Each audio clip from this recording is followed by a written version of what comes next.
America. Yeah, so Twin 5-0, the last defender, going up against Ku, who we haven't talked much about, but he's an Ninjara main, who that's a character we don't usually see in high-level arms play, but he makes it work, and he's got like such a great passion about the game as well.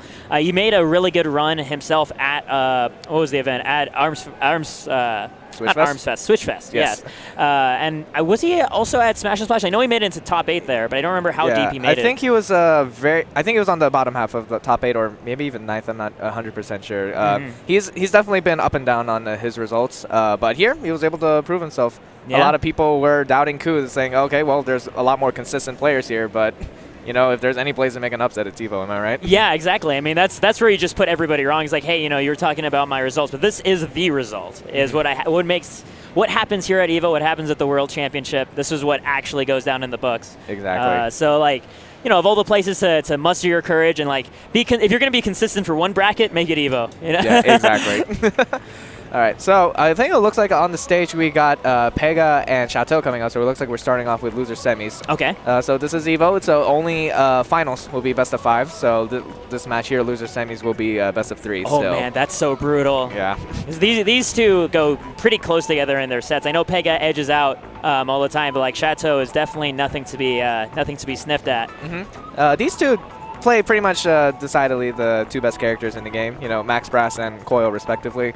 Coil amazing with her aggression and defensive options. Every time she's in knockdown, she goes invisible. Yeah. So it's harder to see what her defensive options are and to try and punish some habits or anything like that. Yeah. Additionally, we have Max Brass, who's aggression incarnate, is able to buff up every time, keep those arms charged, get some armor, ridiculous armor, mind you, better than Mechanicas and Mummies, for example.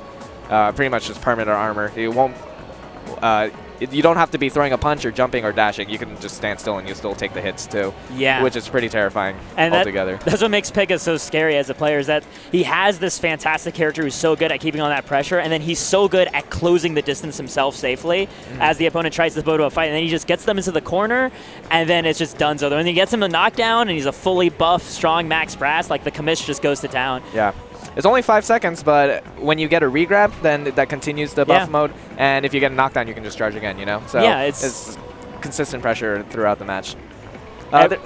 Go on. Yeah. That's not to say that there isn't no way to play against it. We just saw Twin 5-0 like of course, able to get out of those pressure situations, but it's definitely depending on the character. Yeah. How easy they are to deal with a character like Max Brass. Yeah, generally across ARMS, like, we see a pretty good representation of characters, like, across the board. It's not really that stratified to, like, oh, you got to be playing Max Brass or Coil, or otherwise you're making your life harder. I've seen all sorts of characters make it up into the top 8s in this game. So it is actually a really well-balanced game, and a big part of that is, of course, the ARM selection. The fact that you do have that ability to sort of select your loadout going into a matchup for what you might particularly need. So, like, we've been talking about Pega and his Max Brass a lot. The armor doesn't really work against, like, a firearm or something like that. So, like, you can load up an explosion or something like that to deal with those these specific matchup problems, and that helps even out the matchup ratios a lot in this game. That's another thing too, is that sometimes it's not necessarily about the character. Then that's really hard to talk about in a tier list for a game like ARMS. It's because you got different loadouts, you got different combinations, so there's going to be a lot of factors to be playing in too. So the loadout is definitely the most important thing when you think about ARMS. You know, what kind of abilities do you want? Do you want to annoy your opponent? Do you want to consistently pressure them onto knockdown? Do you have a backup arm in case you have to fight an armored character like Mummy or Mechanica? Things like that. So that's going to be something that we have to consider as well going into this to these matches. And what makes it so stressful, it's impossible to have a loadout that handles every situation. Like, you're always, there's going to be some matchup, some player, some play style that you need to go into something else with. But we're going to be going right now into the loser semifinals. Looks like both of them are getting ready to go. Headset ready to go. We see the thumbs up from both players. Yep. And as you see, both of them rocking the jerseys. Detonation Gaming sponsors the 3 top Japanese players, actually. So brings them out to every ARMS tournament they can, and they usually take over. As we talked about, all three of them are in the top 4 here at EVO 2018. That's so incredible to see an org have, like, this kind of interest, like, pick up so many fantastic players, and to make sure that their presence is always felt in the community. Yep. Looks like we're going ahead and starting on Buster Beach.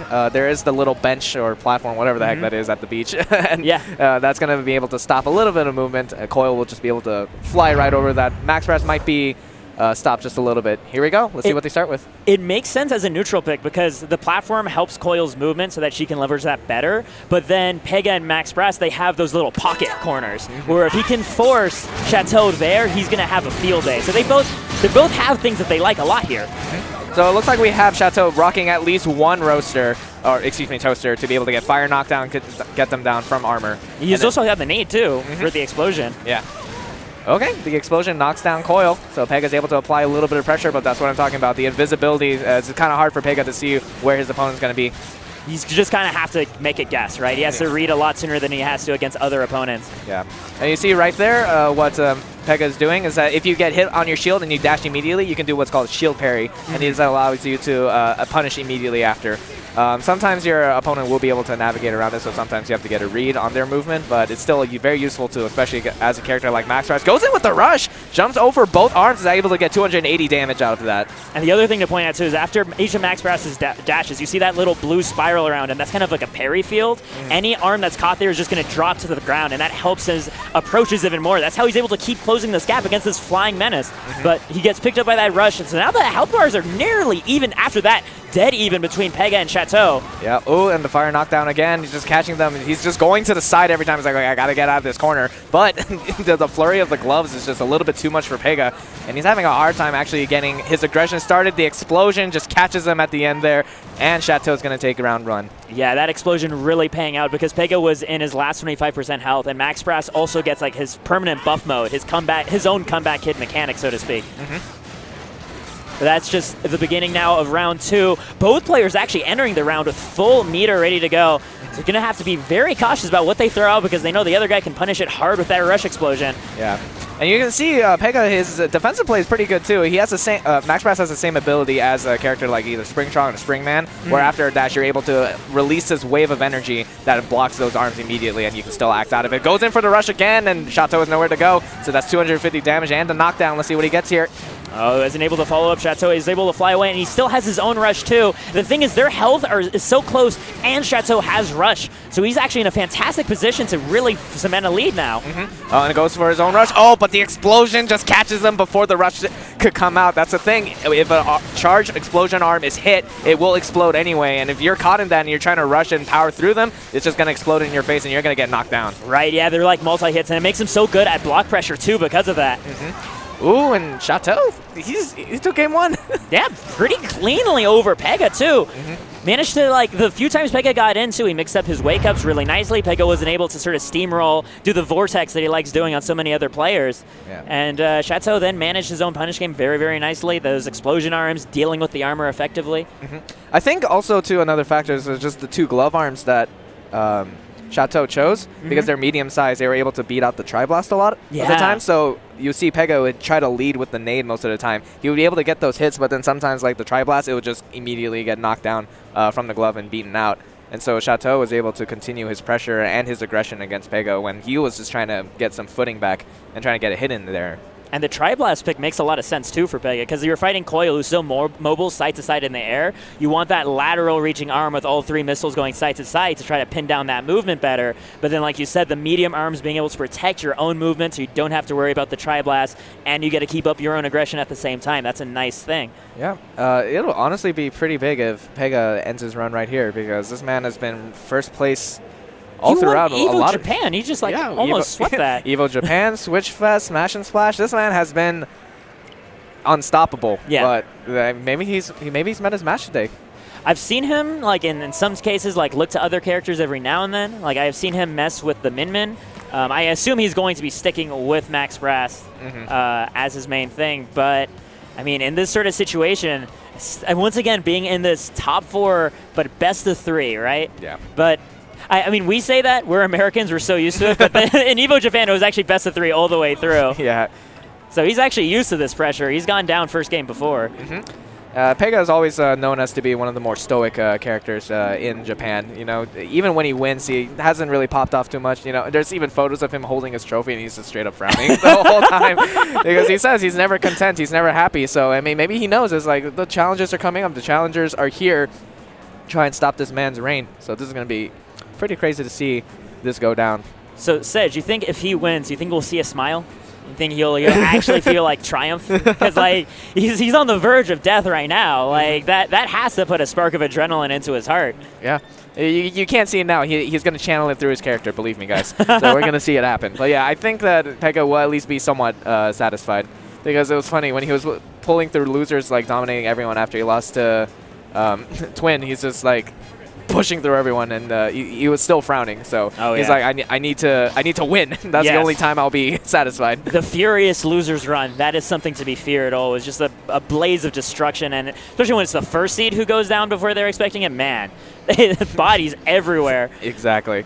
Actually, for this tournament in particular, this is the first and second seed fighting for fourth right now. Oh my goodness, Which is pretty crazy to think about. Here we go, going to Temple Grounds, actually. A really nice wide open space. A lot of pillars to sort of hide behind too. I've seen Pega do a lot of work on this stage, especially because the corners are far away, but there's some really hard angles to escape from, but he can manage to pull that off. Mm-hmm. Yeah, the corner here is not exactly a square corner. It's like a little bit of an indent because of the curve. Mm-hmm. So it's really hard to get out of there, especially against a character like Max Brass. Finally gets the Tri-Blast, able to get that knockdown. Let's see what he picks. He's not able to catch anything. Shateau's movement is just so good right now, especially the way he's able to like weave between like both pillars and like find his one shots here and there. It's like he's sitting on this really nice lead while still having rush as a defensive maneuver too, in case things get a little bit desperate. But he might not even need it right now. Look how much damage he has on the board. And still full meter. Yep. Oh, goes for the rush immediately. I think he was expecting maybe either the explosion to be able to hit confirm, but just the endless flurry of arms. That's enough to be able to take round one. Shateau looking real good. Okay, but all of that damage, of course, that that had to burn up the rest of his meter. So now Pega, fantastic position in the start of the second round. He can find a good punish with this meter before Shateau has any time to build up his, but he doesn't. Shateau gets out of the way. Man, that was a very interesting rush. He just kind of went for it. Usually you'll see characters either wait for one arm or two to whiff and then able to go for a punish there or to catch him in a dash or something, but this man just went straight for it. You can kind of see the desperation that Pega is. Yeah, Pega actually looking a little bit flustered in his gameplay. Like you say, he expresses himself here more than on his face. But right now, Shateau putting up a wall of pressure, and is actually managing to snuff out Pega, and his movement being so good at just juking these arms at just the last moment. Alrighty, just continuing on these dashes. He's been doing a good job of weaving around them and just able to deflect the arms, but still the explosions. Able to dash away from that rush just in time. He's going to get his own rush. Let's see what he tries to punish with. Yeah, just goes for the charge instead. Another opportunity for Pega to make to put a foot down, because if he loses this round, it's done. His run is over. He has to make it happen now. That was a really good defensive play with his rush there. He went for the full range grab, and as soon as Shateau tried to punish, he rushed, and he was able to retract his arms immediately and go for the damage there. Okay, Pega's starting to have a read on these wake-ups. We're seeing him preemptively throw out punches and throws in the correct direction right now. So if he's able to survive this round, he can maybe even pull off a full comeback, but he's going to need to make it out of here against this rush, and he's not going to get to do it. Shateau takes out Pega, leaving him at 4th place at EVO 2018. A big pop-off coming from Shateau. He is absolutely ecstatic about this win. And you just saw there at the very last second, Pega just a little bit too scared, and he saw that rush coming out, and his first instinct was to dash out of there, and he just put himself in the corner, and that was it, man. Oh my goodness, not only has Pega been like knocked out, it was at 4th place. Oh, this is just the start of top 4. I don't know. All bets are up now, right? Yep, like that was my bet for Rip today. Fantasy bracket. I think I lost about $75 there just now. So I'm playing though, but yeah, it's good, great showing to Shateau. He's just breathing sighs of relief right now, and you can just. I mean, I would be happy if I beat the best player in the world, especially if it's someone from your hometown. At the EVO stage, too. Yeah, exactly. Finally able to defeat your demon on the best temple ground to do it on, you know? Mm-hmm. Whew. So, I mean... We're going to get our winners finals after that. Yeah. Alrighty. So, of course, winners finals, it is Twin 5-0 and Ku coming up to the stage. The two characters you don't see too often. Twin 5-0 plays the Lollipop, which is a little bit more common, but Ku, like we said before, very much the sole Ninjara. Mm-hmm. He's able to play aggressively and efficiently with Ninjara, which is something not many people are able to do. Yeah. Because the way Ninjara plays, you know, you can teleport, you can vanish in the air. A lot of people think it's like, oh, maybe that's a defensive option, you know? But it's really great on the offensive, and Ku is able to master that perfectly. Yeah. Maybe he has a little bit part ninja inside him. You know, maybe like Momochi. He's part of a ninja clan. Who knows? I mean, the one thing that makes playing Ninjara a little bit bit challenging. He's like, you have to play aggressive because he has a passive that sounds like a perk when you first start playing, where whenever anybody hits your shield, Ninjara automatically teleports in a direction, right? And at first that sounds great. It's just like, wow, nobody can shield pressure me. He's like, well, no, because now everybody knows when they touch your shield, you were forced to commit to a dash. Yeah. And then they can start punishing that dash. So, like, you actually can't be caught on the back foot as this character, because anybody who has honed their pressure game is going to tear you apart. Exactly. Well, we'll see how he goes against Twin 5-0. Of course, I was talking about this earlier, is Twin 5-0, you know, he plays Lollipop, he plays a little bit on the defensive side, and the reason he was able to take out Pega is that it's one of those play styles that fits perfectly against something that, or someone that wants to apply so much pressure. Yeah. If you can keep a cool head and just play and pick your defensive options, then that's all you need. So that we might see a similar thing here with Ku's own aggression going up against him. The thing that I'm curious about is whether Twin 5-0 has refined his own aggressive game, so that when he gets in on Ku, he can exploit, say, like the force teleports on shield and that sort of thing. But I mean, I'm optimistic. He made it all the way to winners finals, so I think he's probably gonna put up a really tough fight. Both of these guys are, I reckon. And Twin 5-0, Lola also, like, yeah, fantastic air movement, being able to shield and super dash in all sorts of situations. I think we're going to see a very mobile game between these two guys. I expect to see a big, wide open stage, because I don't think any of them really get that much benefit off of cornering each other. At least that's not their main game plan, you know? One thing you'll see is that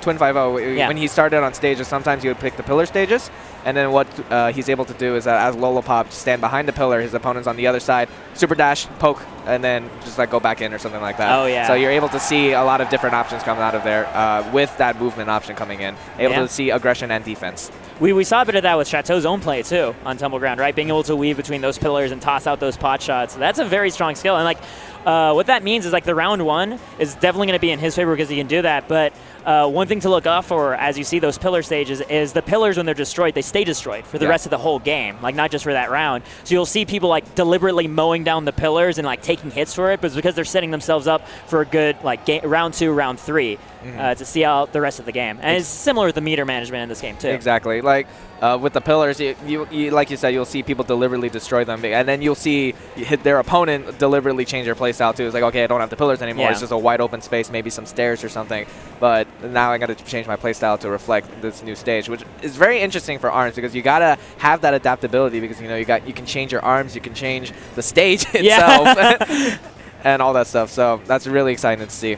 Yeah, everything's always in flux in this game, and also just the speed of the neutral exchanges as well makes it feel extremely dynamic, and it's so viscerally fun to actually get your hands on and play. Exactly. Like, it's exciting to watch and stuff because of, like, what's at stake at every single, like, fist toss, especially because, like, that's how you build up your meter, right? And Rush is so good defensively and offensively, because that's your best way to, like, you can stop incoming arms and, like, punish them for going in a little bit too greedy, or, you know, you can do a really sweet hit confirm with it. But the only way to build up meter in this game is by throwing punches. So the game always keeps a really fast clip no matter what. All right, so it looks like both of our players are here on the stage, just getting ready to get things started. Of course, Twin 5-0 beating Pega in the process, able to make it to winners finals. Potentially could take the whole tournament. I don't know. I've never seen this kind of matchup before, so it's anyone's game. Uncharted territory. We have never seen Pega not in a bracket. The closest thing is that Pega was in losers. He lost to Para at the default mode for ARMS. Not the custom version, because Pega plays pretty much default ARMS anyway. Like, that's pretty impressive on its own anyway. But still, like, he still won that tournament. He still won defaults at the end of the day as Match and Splash. He won, defaults and customs. Just like, I can do any game mode in this. Exactly. So we'll see how these two do for these guys today. Twin 5-0 had a couple of close calls. He was down a lot against certain players, or went to Game 3 last round with a lot of players too. Abu, in particular, was I love Ku. Oh my God, he's pointing out the camera. He's telling Twin 5-0 to go ahead and mug it up, just have a good time. Ku is definitely one of the most spirited players. Very spirited and very friendly. He does speak partial English as well, so sometimes with the TOs he helps out translate and stuff like that too. So dude, very nice guy. I just noticed his Switch Pro controller matches his hair.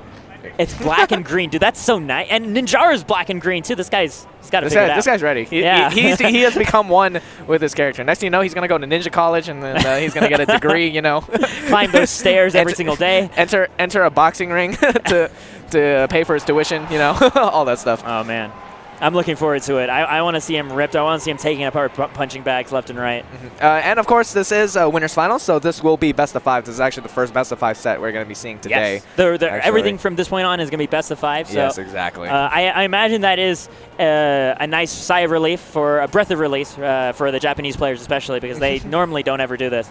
Yeah. Except on U.S. majors. Yeah, it's like, dang, I get two more games? Yeah. Like 2 whole games? Dang. Wow. I've never felt that. What am I going to do with all this? It's like the first time you have a second monitor at home. It's like, why would I ever need all this space? Yeah, and then you use it. It's like, oh, wow. You start getting spoiled by it. It makes you weaker. Alrighty. And of course, Twin 5-0 representing Milky Way Esports, one of the main teams for ARMS, has a lot of players, a lot of talent on that team. And I'm sure they're loud and proud at home watching their boy making it this far in the EVO stage. I mean, I'm betting the whole American ARMS community is so excited to see Twin 5-0 make it all the way here to winners finals, putting himself in such a strong position. Guaranteed top 3, and then maybe even more. But it's going to start right here, right now. Lollipop versus Ninjara once again on the beach town. All right, looks like we're okay. This is Twin 5-0's pretty much his regular loadout, the Biffler and the Ice Dragon. He's able to pressure a lot with the Biffler and then follow up with the Ice Dragon, which you can see already starting off. And then, ooh, that hit confirm into the grab, able to get so much damage. And Ku not really getting anything started so far. Yeah, you were telling me about how Twin 5-0 is so defensive, but I see him just laying on the pain right now. I think he's just really doing a good job taking advantage of Ninjara's weakness when it comes to dealing what he dishes out. And you'll see he'll go into that shield mode and then super dash, either super dash away, want to get some space, or super dash in, try to close in and get a grab or something. Going to be finally on the knockdown here, loses about a quarter of his life. And that is one weakness you might see from Lollipop, is that they want to be able to move quickly, so then you'll see them shield, and then you'll be able to call that out on wake up and get that grab instead. Because that's such a strong position because of that super dash.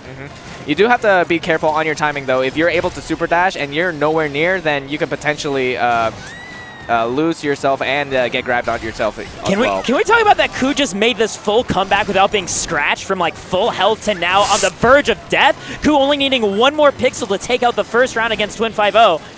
All right, he's just being very careful. Tries to get out of the corner. Oh my gosh, it just knocks down both arms, actually. The nade is able to knock down the Ice Dragon before it can shoot out a laser. Gets a knockdown with the Biffler. Both characters on the even amount of meter, about halfway through. Just 1 more good hit from either of them. Biffler's not going to do the trick. It's too light for it. And we got 13 seconds left on the clock. Oh, but the Ice Dragon just catches him on the dash and is able to take round 1 with just a sliver of health left. So nicely done. Twin 5-0 barely holding it together, because that looked really slippery for Ku at a moment there. And that's scary, just how fast he was able to figure out what he was doing wrong mid-round and pick it up from there to make that comeback. All right, blinded by the Biffler on knockdown, though, so won't be able to receive any punish after that. Ooh, gets another one, though, and the Ice Dragon's following up, and just what I'm talking about, he's able to follow with Biffler and then just track his motion with the Ice Dragon, because what you can do with the Ice Dragon is either have a straightaway laser to be able to track where they are, or you can sweep. And that's able to catch a lot of defensive options. So he's provoking defensive options and then punishing right afterwards. We're seeing a similar start right now for Twin 5-0 too. The initial lead, but then Ku finds his first hit, and then is it going to happen again? Is he going to start bringing it back from this 1 momentum? And you can see, oh, knocks down the arm. Is able to get 325 damage. These 2 arms are so good at following up with each other. The Biffler is able to put you in the air, and then Ice Dragon will just launch a large amount of energy and almost guaranteed 300 damage every time. And Biffler does the trick right there. Twin 5-0 taking the first game against Ku, putting down his headphones, thinking carefully about what to do. And is this, this is translating, I assume, right? Yes, just talking about what stage they want to ban and then what stage you want to go to. With ARMS, you get 2 extra counter picks. You get Vio Dulce, or at least, well, the stage lists are pretty different depending on the major you go to. But for here, it's Scrapyard and Vio Dulce that you get added onto the counter pick stages. So you're able to ban 2 stages, and then even when Ku's losing, he's still having a good time.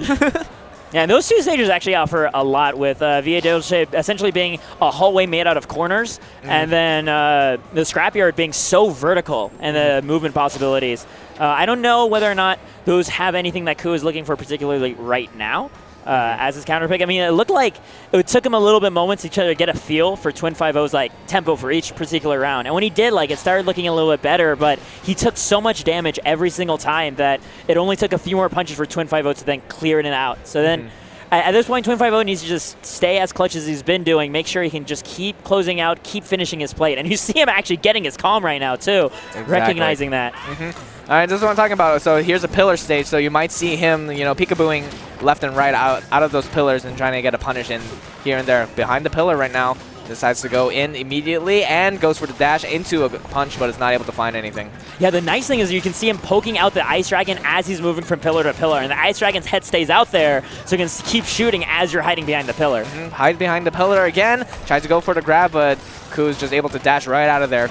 We're seeing a little bit of a weakness with the Birdchuck here and there. It's just that it does have a little bit of startup, has to spin first before it launches out, and then Twin 5-0 with his Biffler is so quick, is able to get a poke in before the Birdchuck even comes out.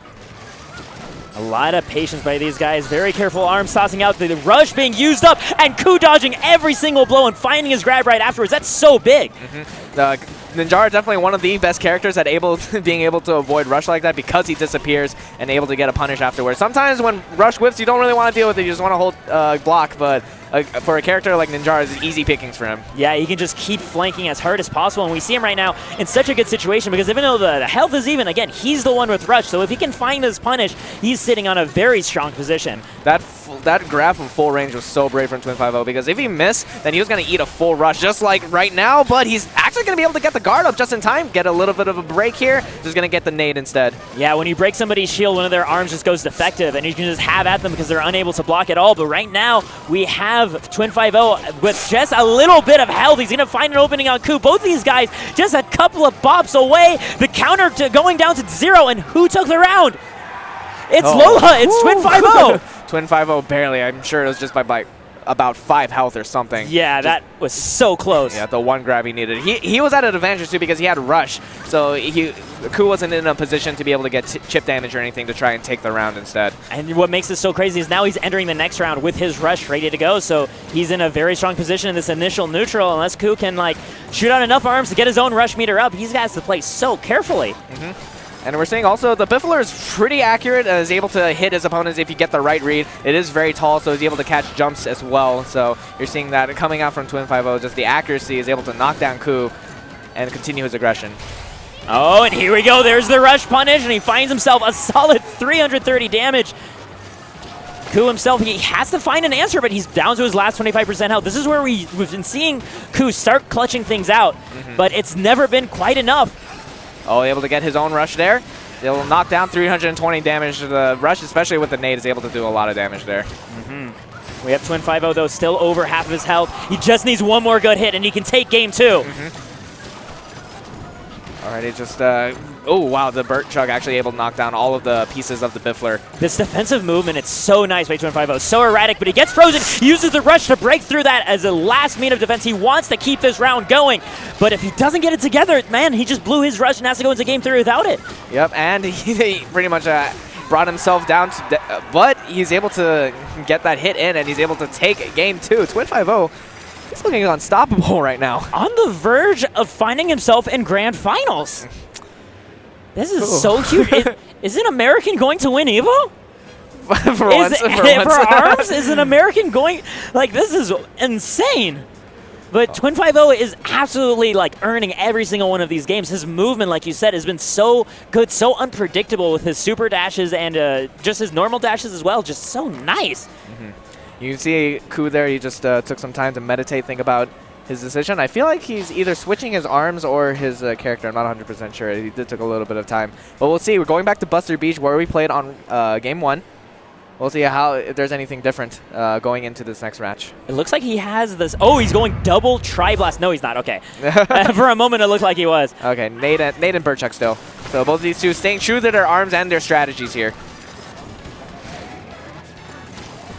Alrighty. A little bit of a more patient and defensive play this time around. A little bit slower for the beginning, but Ku actually able to get a knockdown. Tried to go for the grab, but he's able to dash out of there first. Being very deliberate with his dashing right now. We're seeing a lot less fist thrown out by him compared to Twin 5-0 because he wants to make sure every one of his punches count. He finds the grab. It is paying off so far. This is the first time we've seen Ku start out with a lead in any of these rounds. Yeah, Ku, it looks like he's changing up his strategy a little bit. He's trying to close out the space between the two of them and trying to apply pressure as much as possible just to make sure that Twin5O doesn't really have much time to think about it. And you can see it's working a lot right now. Pretty much a reverse of the first 2 games where Twin5O had a really large lead. I think he's catching wind of Twin5O's rhythm, right? Where he understands where those air dashes are coming, and he's tossing out grabs to catch the landing right afterwards, because that is a block. Oh, the rush doesn't come out, though. So Ku's able to actually only take half damage from that. Yeah, that was unfortunate. The Biffler didn't send into knockdown, and then the Dragon wasn't able to follow up after that, so he's able to get shield up. And he follows up with a rush of his own. That's pretty much round 1 for going to Ku.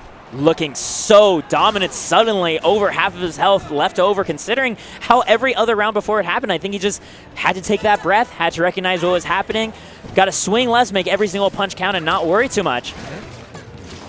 All right, and you see a new movement option that Twin5O is pulling out now that he needs to mix up a bit more. When you jump and then you hold dash, you pretty much go into block, and then you turn into the balloon form, where you're able to still continuously move, and just adds a new arsenal to your kick on how you land. Yeah, I mean, you got to start pulling out these tricks, especially when it looks like Ku. It took him 2 games, but he really figured out Twin5O's old tricks right there. Twin5O's actually using that dash very, very sparingly, too. He wants to make sure that Ku doesn't feel as confident about going for these grabs as he was in the previous round. Right.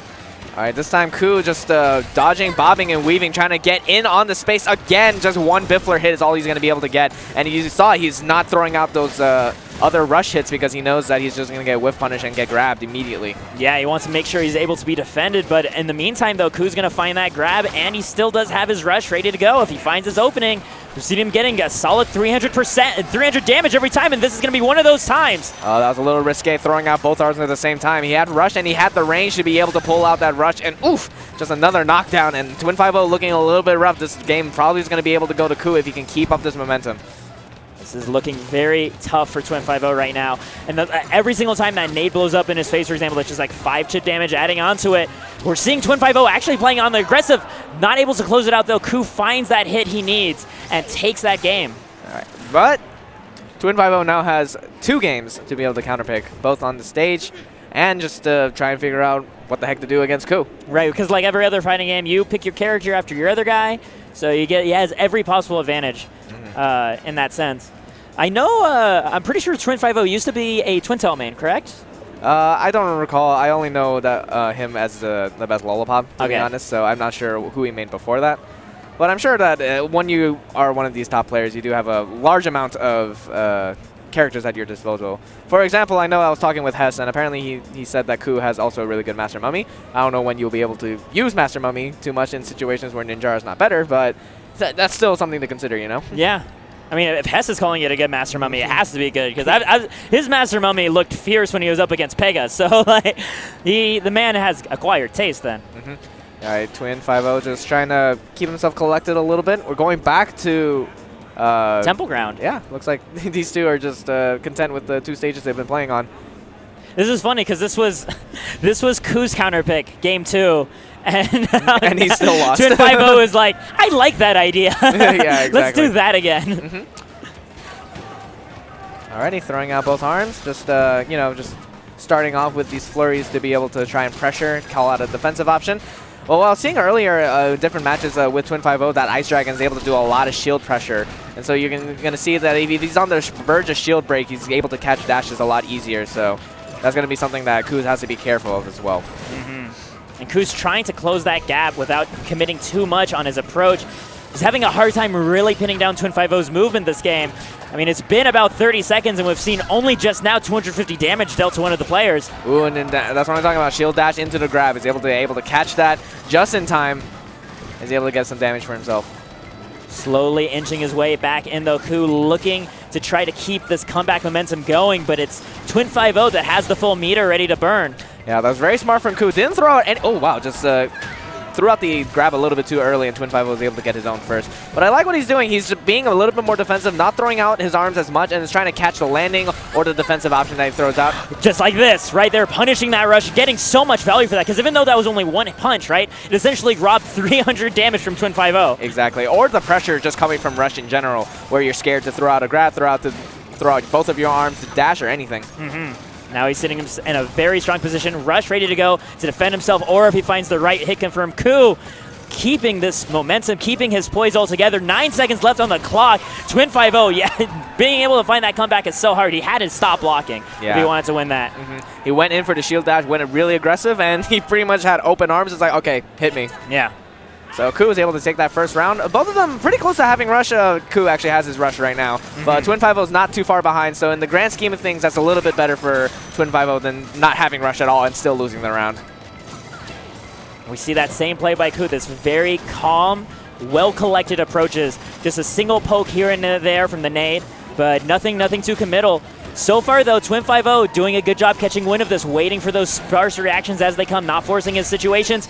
It's gonna get picked up by that rush, though. Koof puts on 285 damage. Yeah, had both of his arms out, not much he could have done. He couldn't pull out shield in time, so he's just gonna have to eat that. But he does have his own rush, so he can kind of balance out his lead that he had earlier if he's able to land it. But Ku, like we said before, he's been doing a real good job of just avoiding rushes left and right.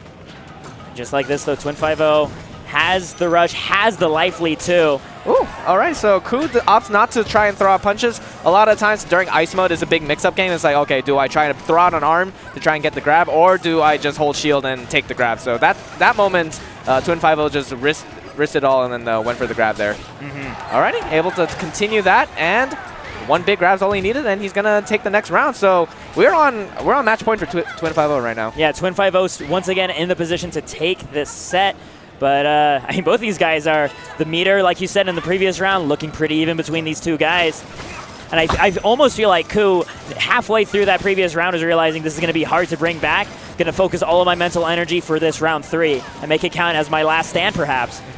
And you're seeing right now Twin 5-0 doing a much better job of being able to read Ku's movement and able to get those bifflers in to be able to get a decent amount of damage. If all 3 hits land, it's pretty much 120 there because each arm does about 40 each.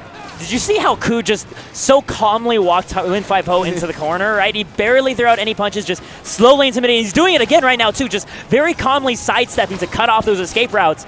Twin 5-0 finds his way out with a grab, though, and he has half the health taken off of Ku. Ku, though, with rush ready to go. Yeah, that's going to be a big comeback factor. Oh, throws out his arm, but he's able to bring out block just in time. That's a really big break for Twin 5-0, and he's able to punish that.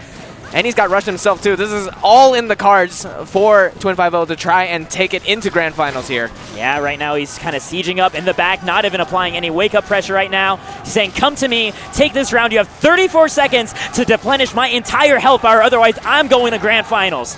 All right, and he's got rush online. Oh, he might not even need it. He's been applying so much pressure. He throws out the rush, and that's it. Twin 5-0 makes it into Grand Finals here at EVO 2018, everybody. Oh, my goodness. Guaranteed top 2 and a buffer set to make sure you take this whole event. Twin 5-0 looking so impressive right now. And again, his recognition of that situation of, like, I have this health lead. I am this good on defense, where he has to, like, play this carefully in order to come in on me. And I have rush, and he doesn't. I'm going to just make him come at me with everything he's got, and getting the full mileage off of that decision, too. What great play from Twin 5-0. Man, that kid's crazy. He's...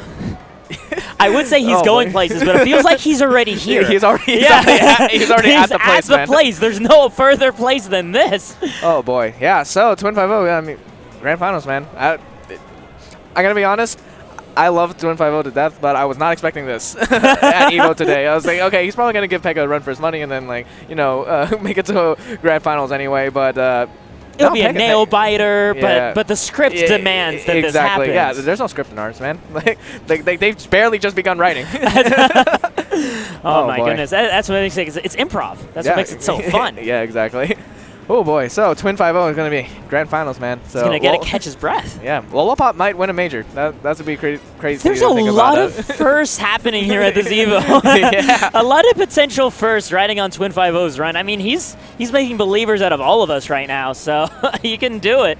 Yeah, I mean, he has to handle the winner now of this next matchup, which is going to be Shateau versus Ku. Ku having to play immediately after losing that winner's finals. I assume he's going to get like a 5-minute breather or something, as is like customary for FGC. But we discussed this at the beginning of the block, right, where it's Shateau that we felt like would pose the most challenge for Twin 5-0. So if Shateau can take out Ku, this might actually turn into a really tough fight for Ku, even with that extra set. Yeah.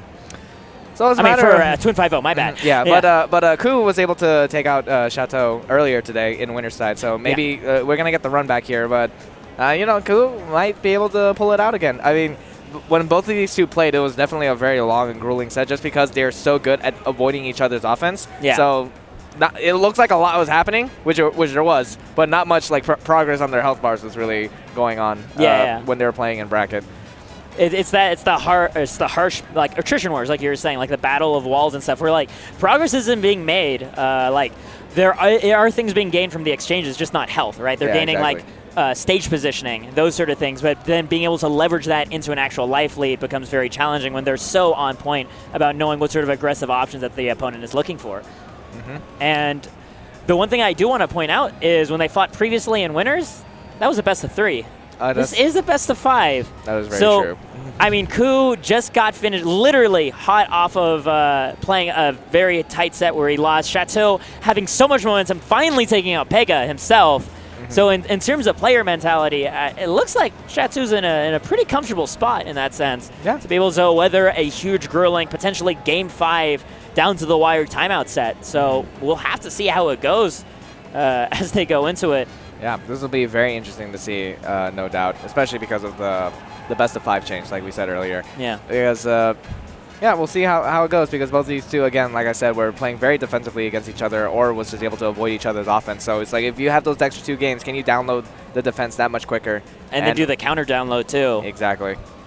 Yeah, things are going to get really tough. I mean, we saw Shateau's movement earlier against Pega. Just being able to out-juke Pega's pressure, that is not easy at all. That is a very impressive feat. To see him being able to pull that level of defensive play, that level of crispy movement, to have that ready to go into this next set. Like, if he can keep that going, I could see him actually making it all the way to Grand Finals. But looks like they're both just still getting ready to go right now. And, of course, guys, if you're watching and you're having a ball right now, you should probably tweet out, let the people know that a deciding moment, definitive moment is happening for ARMS right now, something that we've never seen before at a major when the Japanese have been here attending.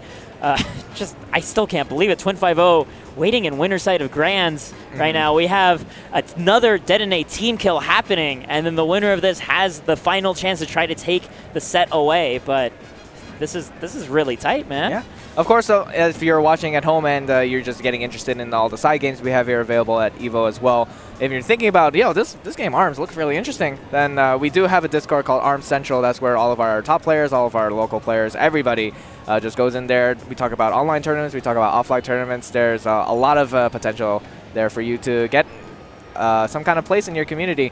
ARMS definitely one of the more welcoming ones that I've experienced. As soon as I started trying to learn the game to be able to commentate it, the boys at home were very, very kind to me and helped me learn so much about the game. So quick shout out to you guys too before we start this losers finals match. And yeah, to be able to ask someone about ARMS Central, you'll get a role about who you're going to main, and hopefully we'll see you there, guys. Yeah, they'll accept you with open arms. We've done this before. Not on EVO. all right. You can check that off your bucket list. Yeah, got it. The open arms pun on the EVO stage. Alrighty. He's a Helix main for you guys don't know. I see. Hey, Gore Magala is a hero, and I looked at him for strength in times like these. Alrighty. Here we go. It's going to Ninjara against Dr. Coil. Going to Mausoleum. Oh, wow. As the open stage. So they just want as much space as possible, and I feel like this is actually very nice for Coil, especially if that center trampoline ends up being destroyed between these two guys, because then she can just fly over there without commitment. Meanwhile, Ninjara has a whole patch of land that he can never touch. Yep. If you are able to get the throw in the right positioning, you can destroy that ring in the center, and you get a little trampoline there. And sometimes, depending on the character, it'll be able to use that to your advantage. Coil can't really use the trampoline, but Ninjara can jump around, dash, teleport. He might be able to throw in a few new options in there. Rio, though, the fantastic move from Shateau coming out on display again. Same for Ku, though. Very slight lead for him, but it is Shateau that does have the initial rush, and he's being interrupted, though, by the throw by Ku. Ku wants to head back right into Twin 5-0 as soon as possible. Yep. He wants that run back, man, but he's just going in, throwing in the flurry of arms. We got the Tri-Blast and the Roaster. The Roaster has a little bit of a better tracking than the Toaster, I believe, and so you're able to try and track down this kind of character like Coil, who's always just flying around here and there. Yeah, so much pressure being laid on, and just like that, the gap is gone. These guys are dead even right now. So much careful movement. And of course, we got the Hydra as well. Fire property arm is able to put a character like Ninjara into knockdown and try and get a little bit of punish there. A very easy arm to aim as well, so something to be able to consider and put them in the corner. Right now, both these guys, they respect the fact that the other one has their full rush ready to go. So we're seeing such careful deployment of their own arms. There we go, though, the hit confirm coming out from Shateau, and he finds the round win off of that rush combo. Stun has just enough where if you're close enough to your opponent, then you will be able to hit confirm into that. So very good stuff coming from Shateau there to be able to pull that out, despite the fear of rush that both of these players were exuding on each other.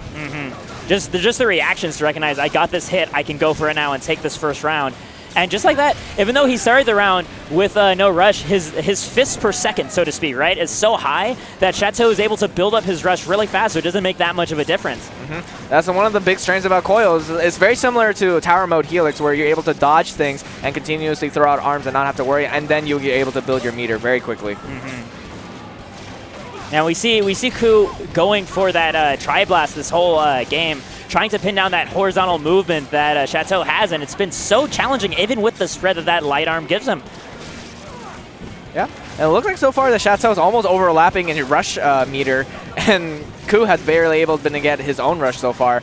And so right now, it looks like probably Shateau will be able to take the next game, but I mean, this is ARMS, so anything can happen here, folks. I mean, we've seen some of Ku's comebacks already. When this guy finds momentum, man, he can take it all the way to the bank. He finds himself his first grab, just waits for the wake-up option, is able to find anything afterwards, though. Does have himself full rush, though. All right, you see the cautionary sign come up on his arm. That means that if it takes a couple more hits, then it is in danger of potentially breaking. But so far, he's got his rush back online. There's about 20 seconds left on the clock, so he's got to make something happen. Otherwise, Shateau's probably going to be content to try and get a timeout here. It looks like that's exactly what he's playing for. He's using his own rush as intimidation and insurance right now, being able to block through all that chip damage, and just like that, he holds back.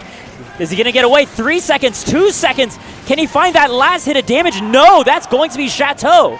Oh man, that one last clip with the fun chuck, because that's all he needed to be able to solidify his win there. And I love that rush he pulled out immediately. He pulled out the arm and then knew that he was going to get punished if he did not get his arms back immediately to hold block. So he pulled out the rush, he immediately retracts his arms, and he's able to go on the defensive. You don't see that too often. So to be able to pull out that option when he needed to was extremely crucial for him. Yeah. And it was also really impressive to see Ku recognize that immediately. The moment it happened, he just held back and was like, okay, we're back to neutral now. I have to find my opening, and he just tried to make that call out. But again, he was in the situation where he had to make the reads. Exactly. And Shateau played smart. He played in a way to make that as hard as possible and just leveraged his lead from there, taking that first game pretty solidly. Ku just taking some time to meditate, think about how that whole match went down, honestly, because it was very down to the wire there at the last second. Yeah. It definitely looked like he was getting more comfortable in terms of tracing Shateau's movement compared to the first game, where Shateau took it rather comfortably. But we'll have to see whether that can still apply here on this counter pick, which is going to be Temple Ground once again, looking to take advantage of this more horizontal space. Not as big wide open as Mausoleum is, too. There's actually corners here. It's not a circle, so he can hopefully box Shateau in and get a little bit more damage happening that way. And again, we're seeing the same game plan, just continuously throwing out that flurry of arms, and you see the Fun Shock is just a continuous hitbox, just able to knock down the Tri-Blast and things like that. So it's really difficult for Ku to really get anything started so far. At the same time, though, Ku does have his own roaster as well, so he can also deal with the Hydra from Shateau. It's just a matter of how these two guys decide to utilize their mid-strength arm. Exactly. All right, so just playing around the pillar, just, oh, wow, just that dashes right in front of it, and he's able to get a quick hit right there with the Tri-Blast. Everything down so easily with the Tri-Blast. The second hit coming out so good because you see Shateau trying to dash through the shield and being caught over and over again by the explosion right afterwards.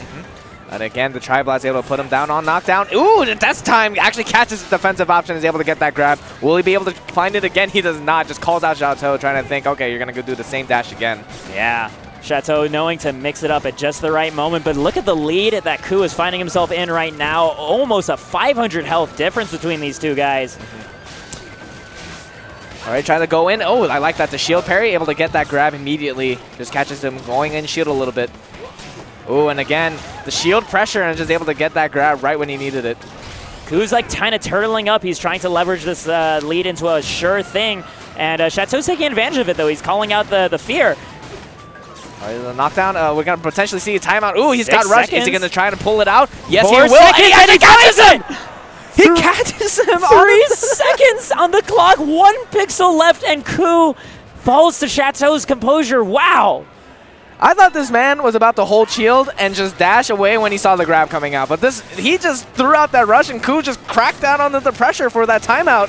And that's such a gutsy play, too, because ordinarily, again, with meter management, going into the next round if you lose, but starting the next round with meter is normally so strong as saying, I am willing to gamble that meter on taking this game right now, on this first round. Exactly. So, great start from Shateau to be able to clutch out that win on round 1. So, and he's almost got rush again, too. So, all of that risk from losing his rush is completely negated here. But he's finally going to get hit by that Tri-Blast, going to put on knockdown. And again, the roaster, just a flurry of arms coming in. And so he's going to be able to put in knockdown and get some damage on. Ku's reads on Shateau's wake-ups are getting so impressive because these are all reads, but he's been throwing out his arm again and again in just the right direction. Yeah, that Tri-Blast, I mean, it covers such a wide range, like you said, so sometimes even with the defensive option, he's able to catch him, and again, puts him down. Ooh, and barely misses the grab, jumps over it, but he's not able to get his own grab either. And just like that, forcing Shateau into that corner, we have an even bigger lead for Ku this time. He's got nearly full health against nothing on Shateau's end. I'll try to call out the dash there. We're going to get knocked down by the Hydra once more. And just bobbing and weaving, just avoiding all these arms, and finally able to get the Tri-Blast in there to be able to solidify his round. And Ku looking so good that round. Like, if this might just go immediately Ku sweep if he plays like that this every other time. Like, that was dominant.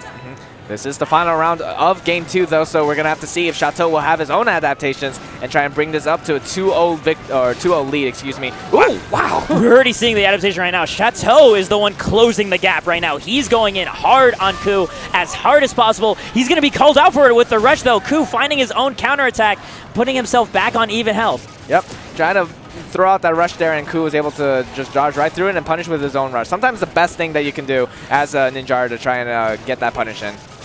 Yeah, honestly, what has impressed me so much about Ku is how good he is at counter rushing compared to everybody else in this top 4. And like, these are all fantastic players too. Alrighty, let's see what he goes for. He tries to catch the dash and tries to get the grab right immediately after. Yeah, isn't able to call out the correct direction. He's still looking pretty even on percent, and he's still finding his little hits here and there too. Happy little punishes, but he's, wow, the explosion beating out the rush attempt by Shateau. That is huge for Ku. Yeah, and now he's going to be able to maintain this lead and potentially get the KO, but he's got a lot of shield damage on him. You see the cautionary sign. Again, this might be it, but gets another grab and pretty much one rush, and that's all he's going to need to take this next game. Yeah, it kind of has Shateau looking a little bit nervous. We're not seeing that same airborne movement we saw earlier, that same confidence coming out from Shateau. He's able to get that grab. What's he going to do is throws out both of those arms. One ability we forgot to mention is that when you have charged arms, it's random, but you do get an arm that turns into 3, so then you're able to apply a little bit more damage and pressure.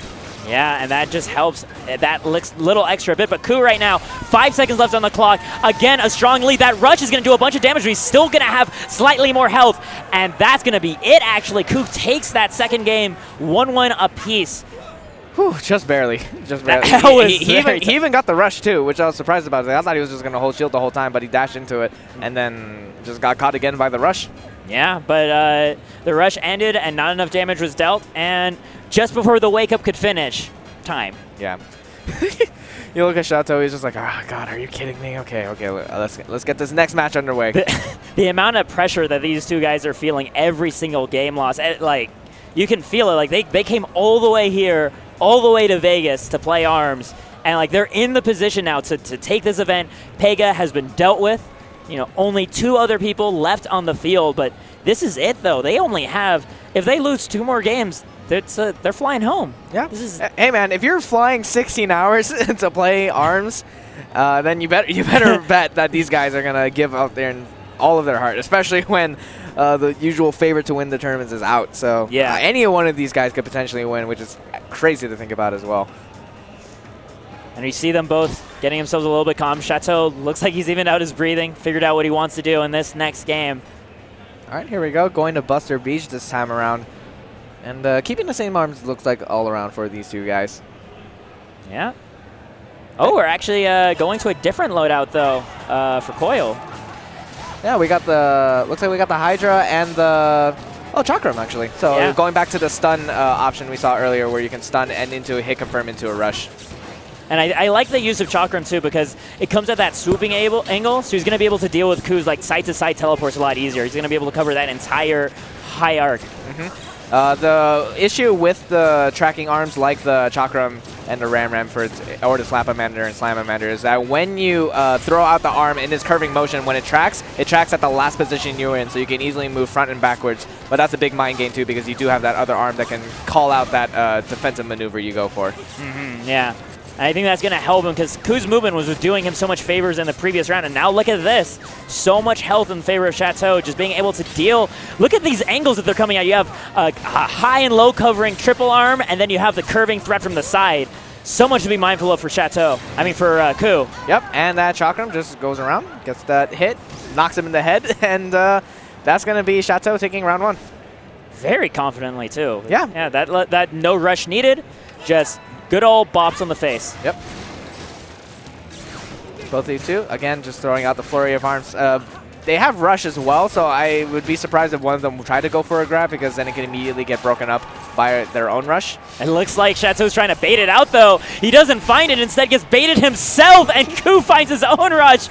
Unbelievable, falling for his own bait. You saw it. Oh, wow, he went for his own grab there, and okay, so it just balances out the damage there, gets his own rush, and the extra 20 damage as he falls down to the ground. What goes around comes around. Yeah, I thought that was a really interesting interaction. They both were holding shields like, are you going to do it? Are you going to do it? Okay, I guess I'm going to do it. And then he threw out his rush, and then he fell right there. Oh, just punching right through that grab. That is the one thing. Grab is a mid-range option in this game. You can't do it that far away. Yep. Alrighty, continuously throwing out their arms. Ooh, gets a bird chuck in. Able to get that freeze damage. Just playing around this little platform here. And Ku's just trying to be able to maintain this defense long enough to be able to find an opening. Yeah, and Ku's playing so cautiously right now, and he's going to eat that rush for it. And that's going to be it. Chateau's going to take that third game. But one thing I noticed is that, like, Ku was dodging out of the way, sidestepping some of these, like, normal punches, and then did nothing. He didn't toss out a punch. He didn't rush. He didn't grab. He just stood there. And it looked like he was just kind of hesitating about what his aggression was. And I don't know what Chateau's trying to think about right now. What if he's talking like mad smack and it's just like, yo, was it that easy? I just had to do that? And then Ku's just like looking at him. That would be the most BM thing in the world. But Ku's got those headphones. You wouldn't be able to know. Yeah. So we'll see. But yeah, Shateau looks like he's either he's got it all figured out and he's perplexed about it, or he does not know what he did wrong. Or he doesn't know what he did right, and he's going into game. He's going into game 4. The accidental download happening in losers finals. Oh no! Like, dang, what did I do? I love the Japanese players though. They're very emotional and they're very expressive. So it's funny to see like when they do stuff like that. It gives a lot more personality and flavor in the community. And these guys have already chosen it. We're going back to Ku's favorite stage, back to Temple Ground. I can't blame him. I love the soundtrack here. You can just bop to it forever after like 20 seconds. Yep, and then Misango has to clean up the pillars afterwards because these guys just keep destroying everything. All right, here we go, though. Throwing out the 2 fun chucks at you. That's pretty scary, and then he's able to get that stun damage there. Yeah, we have the fun chuck as opposed to the earlier arm because it looks like he needs more straightforward arcs when dealing with these pillars. You don't want to just constantly bump into them. I believe with the fun chuck specifically, is like if you're in the air, then it does a curving motion, and then if you're on the ground, it does straight away. It's opposite of the bird chuck. I might have those mixed up, so I apologize in advance. But I do know that Coil, when she's in the air, like her arms act as if she's grounded. Okay. Alrighty, here we go though. Able to get that. Oh, the again! Oh my goodness! Ku's still surviving that situation and coming out on top. Oh man, that was just one big game of chicken coming from both of them. That was crazy. Shateau was like, okay, this time he's gonna grab, so I'm gonna go ahead and rush and deal with it at point blank. And it was like, nope, I'm gonna dash away and I'm gonna grab you. Ooh, able to get that grab, call out that shield dash. Shateau looking for it again. He does have this slight lead, but these leads are getting so hard to maintain between these two players. Alright, just able to break that grab, able to get a little bit more damage. Actually, both of these players have Rush online now, so that's going to be some fear factor going in. But Shateau looking a little bit more dominant so far in this first round. Just like that, being able to... I like the use of the Hydra, too, where he can be above Ku, but still be able to threaten his head because it has so much vertical reach. Oh, man, what a brave full-range grab that Shateau just threw out there. There's what a health, brave and grab! He finds it! You need to be brave. If you're going to be able to take this game... All right, just goes for it. Oh, yep, and just... he uses his rush to be able to go on the defensive, and he's going to take that round. Yeah, the rush was specifically to break the grab, it looks like, because he wasn't sure what was being thrown at him, maybe, and he just broke the grab. He was like, okay, now I have enough time on the clock that even if you throw me, you won't be able to DPS me fast enough. So I'm just going to block. Alrighty, so again, the coil being a little bit hard to try and attack right now. Ku's just continuously on the offensive here. Ooh, able to get that rush, and 355 damage. That explosion does so much when he's at the end of the rush. And not only that, the positioning for Ku is so nice right now. He has Shateau boxed into that corner again. This is where he needs to keep him if he wants to keep finding neutral wins. Yep. But Shateau looks like that he does have rush on right. Oh, wow. That grab was just from so far away. It looked like Ku tried to throw out an arm right at the last second there, but it wasn't able to break that grab. Oh, still not coming together. Ku being able to see through all of these shield shenanigans. Yep, wasn't able to find the grab that time. Thought that he was going to dash away or something, but Shateau just going to waste that rush again. These shield mind games, Ku has always been one step ahead every time. It's his pressure game coming out. He understands what the opponent is thinking when they're looking to a defensive option like that. Oh, it's just like that. That dodge, but he's not going to be able to find a full punish with the rush. A lot of chip damage, though.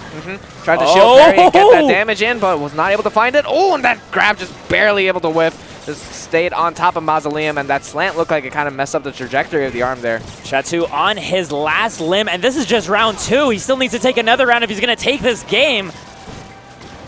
He might try to preserve that rush or put himself in position. Never mind. I was going to say maybe put himself in a position where he can use the rush to just get the KO and win. But that time, Ku was able to keep his head calm and get that stray hit that he needed to be able to move on to round 3. Ku being able to even that up right now. Shateau taking some time thinking about his loadout. Just going to be both of them rocking their normal stuff.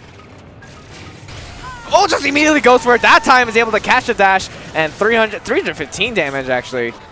That's the thing with mix-ups, man. Like even a broken clock is right, you know, and this is a top player, so he's going to be right even more often. Yeah. All right, let's see what Ku tries to do on the knockdown. Continuously throwing out those tri-blasts, trying to catch the horizontal movement from Coil. Both of them going to trade hits there. And it looks like Ku has got his rush online too, so let's see if he can try and break it. Try to immediately retract the arms, noticing that both of their grabs boxed out there, but not enough time, and Shateau was able to continue on and be able to get guard up in time. Yeah, but Ku being able to get through that entire rush himself, not much damage taken, still behind by a solid about 200 health, 50 seconds left on the clock, and I can see what you mean about this being a war of attrition between these two players, just constantly every one of these games going to game 3. Yeah, and like I said, the defensive play, both of these two just know how they're trying to read each other, and so Ku hasn't been hit for a good like 15 seconds or so. Same with Shateau. Gonna pull out the rush again. Not gonna be able to punish that. Just a straight hit on his shield, and Shateau just kind of had to respect it. All right, Ku just dashing here and there, trying to get some something going, and finally able to get that grab. That was really big, able to catch that. Both of his arms were out, and so he was gonna be able to get that grab. Just like that, down to the last 10 seconds, we have Ku in a fantastic position, rush ready to go. So much life, and he's not even going to need to spend any of it. He finds that last hit with the tri-blast, tosses a peace sign up to the camera, and goes to game 5 now against Shateau. Was that the peace sign? It looked like the finger guns, man. It's like bang, bang. Oh, was that the finger guns? Yeah, I wasn't sure. I thought that was good. All right, game 5. So that's what I'm talking about. It went to game 3 when they played the best of 3, so it's going game 5, best of 5. Go figure. These two are just continuously downloading each other and trying to figure out what's the best way to continue their aggression. And so these two just...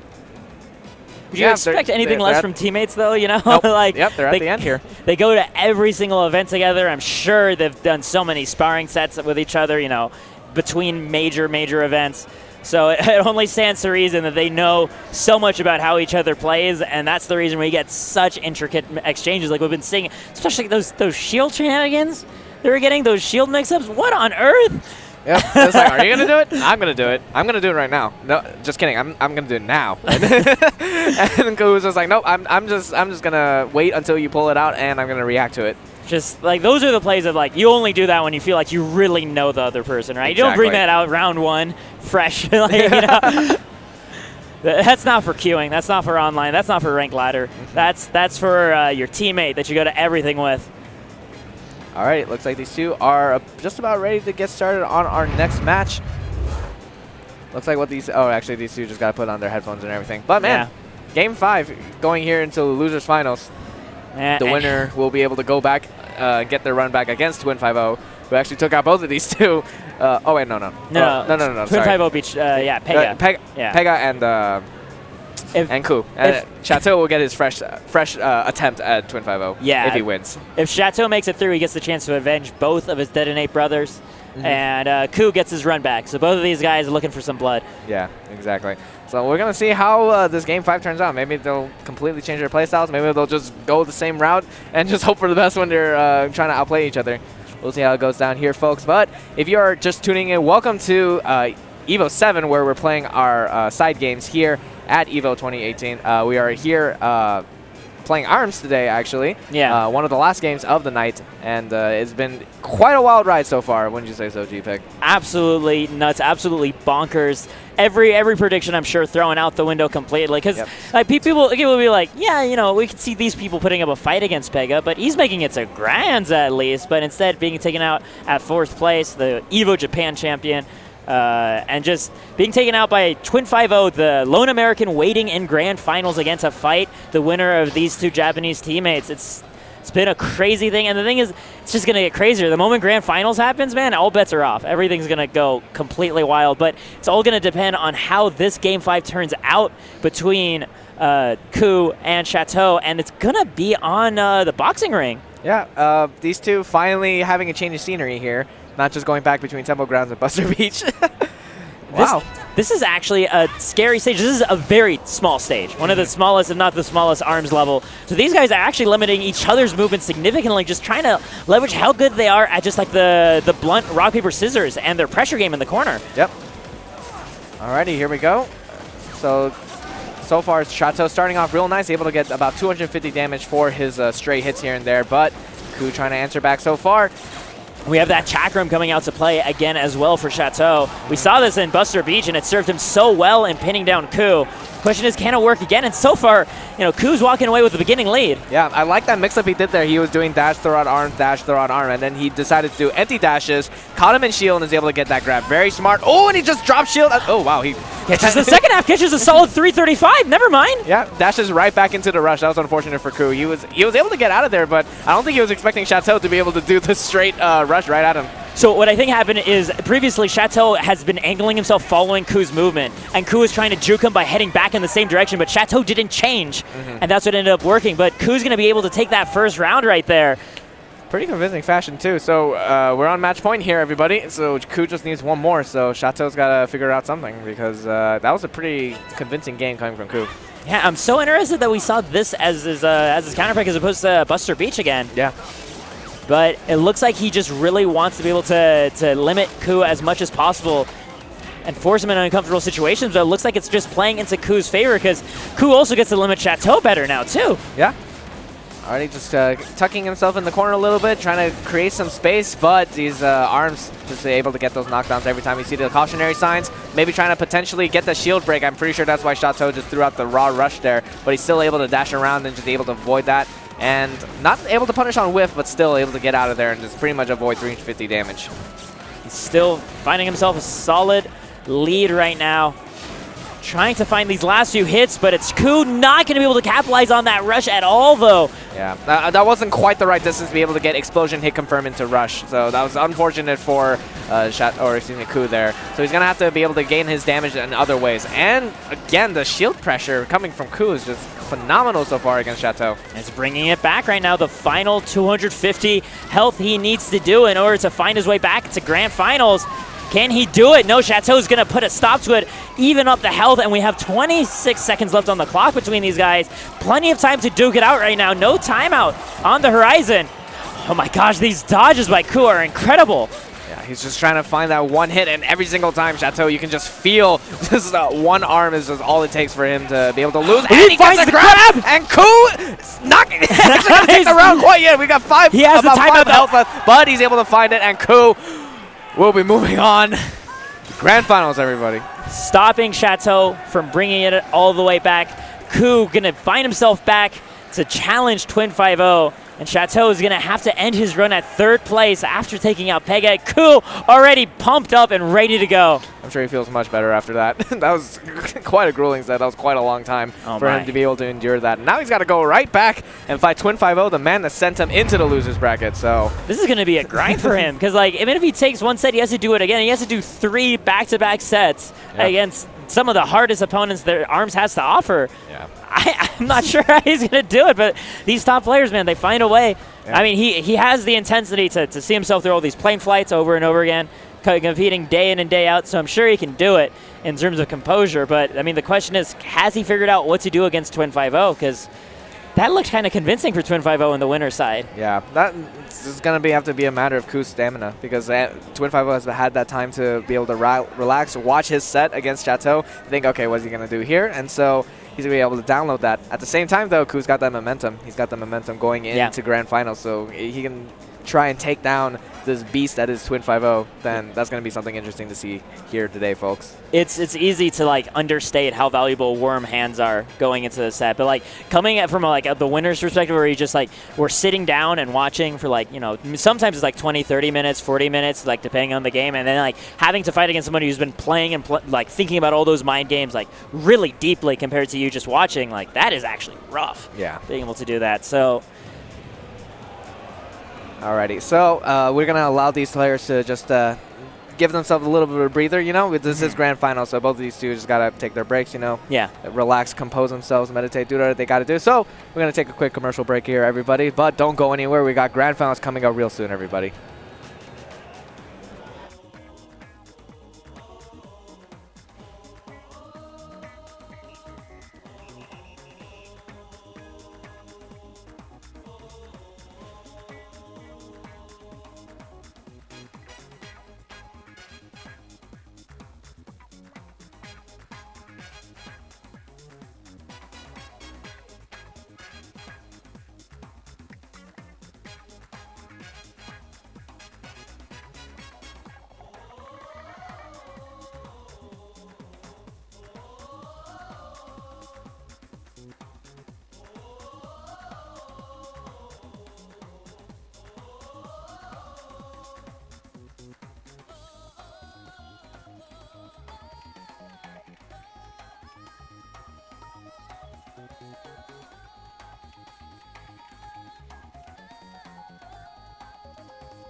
All right, ladies and gentlemen, welcome back to EVO 2018. We are here at the end of the roads, man. We are here in grand finals of ARMS here at EVO 2018. And definitely not something that I was expecting today. I don't know about you, GFIC, but I really wasn't expecting anything that has been happening right now. Like, this has been wildest detours possible. But we have Twin 5-0 waiting winner side grand finals. Not like a lone American player just to be this far into the bracket. And on winner's side is already unheard of. But then he also took out Pega on his way up here. He took out Ku as well in winners finals, playing just phenomenally well. And then we have like Pega the champion out at 4th. Ku managing to clutch it all together against Shateau to come back and have another go at taking out Twin 5-0. But man, Twin 5-0 has been looking so clean, and I don't know. Am I going to curse it by saying that I think it might happen? I think we're going to have an American winning an ARMS major. Yeah.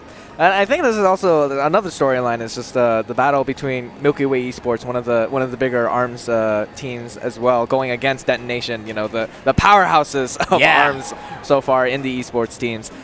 So this is going to be very interesting to see. Another thing interesting to note too is that I think a lot of people are thinking, you know what, Twin 5-0, you could probably make top 4. Like, you know, I'm thinking about it, but I know a lot of people were doubting Ku because they were saying, oh, you know, he didn't do too well at Smash and Splash. You know, he's like kind of depends on who he plays, but you know, this man, against all odds, is able to make it here into the grand finals.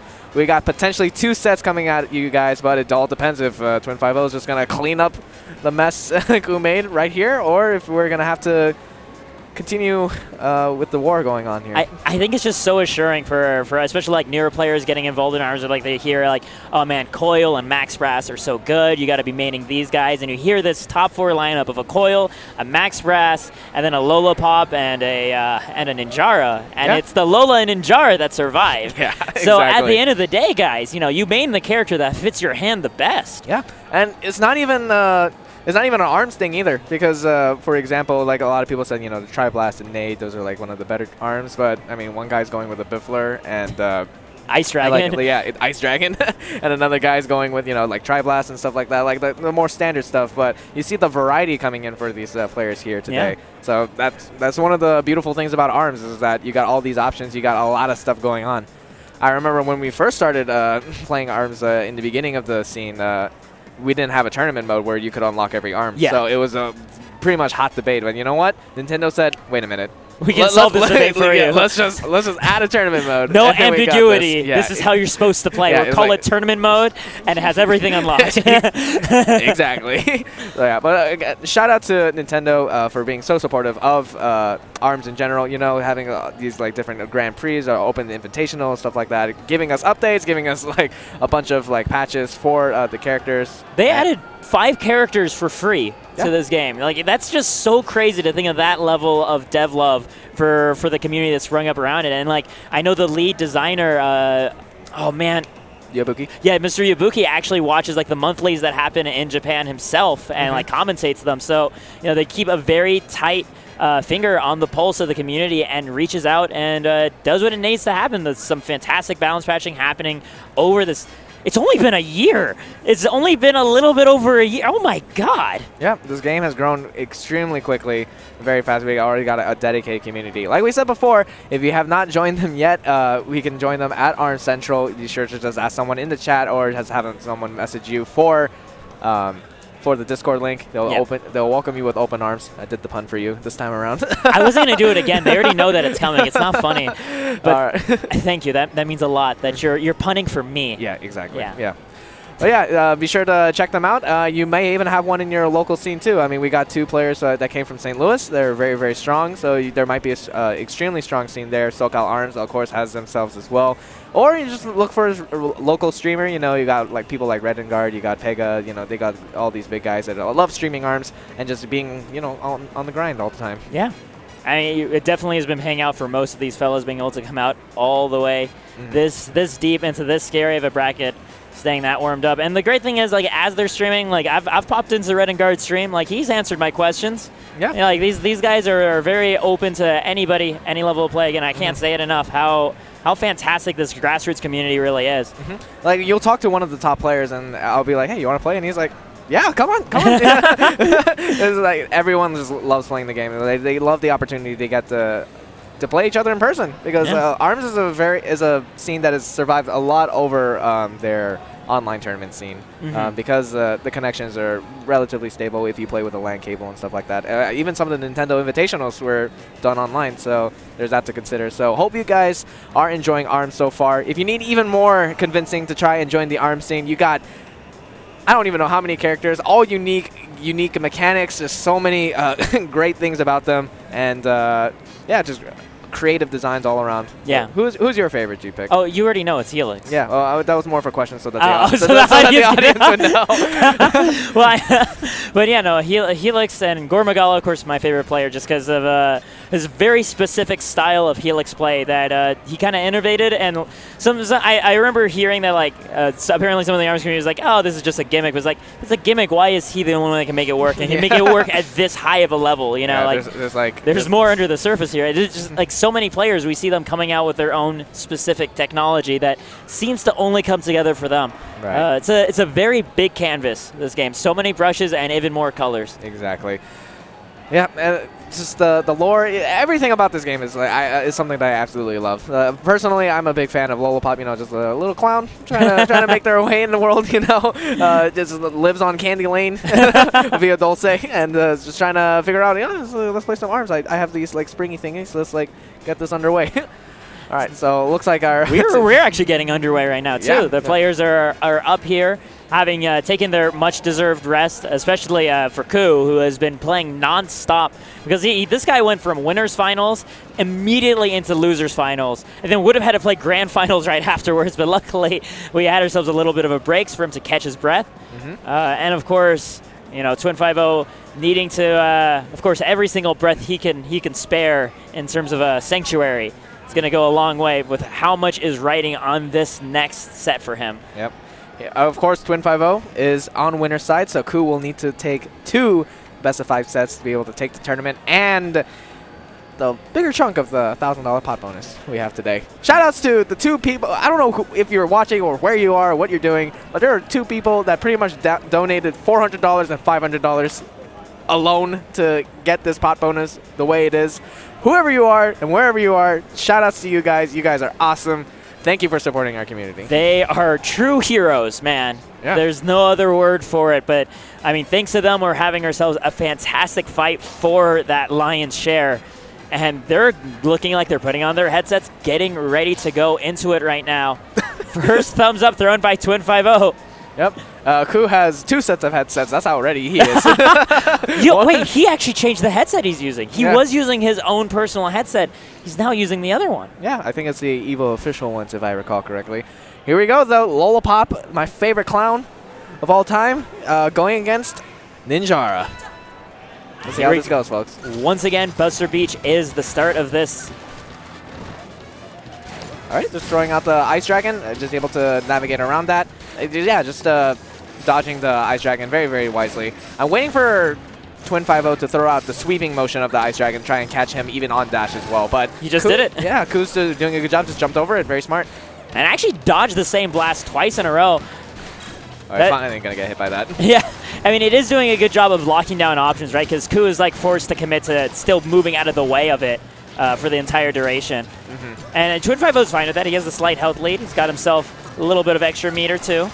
Yeah. Both of these two are at rush capabilities right now, so it's going to be interesting to see how this goes. That Birdchuck is doing a fantastic job of just knocking out that Biffler. It's very fast, but if it can't stand against the medium size of the or the Birdchuck, then it's going to be difficult to play around. One thing I'm noticing is it's taking Ku a little bit, but he is like really slowing himself down to that tempo that he found in his winner set against Twin50, and this is where he's found a lot of success, is taking his time and being very careful about where he puts those grab calls out, but still doing them too. All right, so Twin still has his own rush, so he's going to have to try and get this going, but this has been a relatively slow-paced match so far. Neither of these two in the 25% range, and that's unfortunate. Of course, the Ice Dragon does have a lot of startup when it goes into rush, so if you don't confirm from the Biffler, then it's going to be difficult to try and get that full flurry of damage.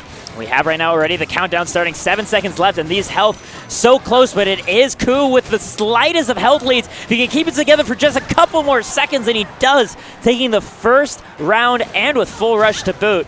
Yep. Twin5-0 just got a little bit desperate there at the end, wasn't able to really get anything down. So we'll see if in the second match he's going to be able to get anything started, because that was definitely a much slower paced match than before. Neither of those two really going into the red zone of their health bars. I mean, Ku recognizes, especially after the winner set, the danger of being whiff punished by Twin5-0 and how ready Twin5-0 is to do it. So he's choosing his opening so carefully. I love that. Waiting for the air movement from Twin5-0, seeing the super dash, not going straight down, and then calling it out hard with the rush. Yeah, Biffler with its speed is one of those easier ones to be able to punish rush on whiff, but he was just able to wait for that option, just knock out the Biffler out of the way, and is able to get that damage he needed. And so Twins actually looking on the verge of losing this first game here. I mean, we talked about before, the momentum that Ku has going into the set is quite significant, and his hands are warm, ready to go. He's going to find himself in such a strong situation, backing off right now into that corner.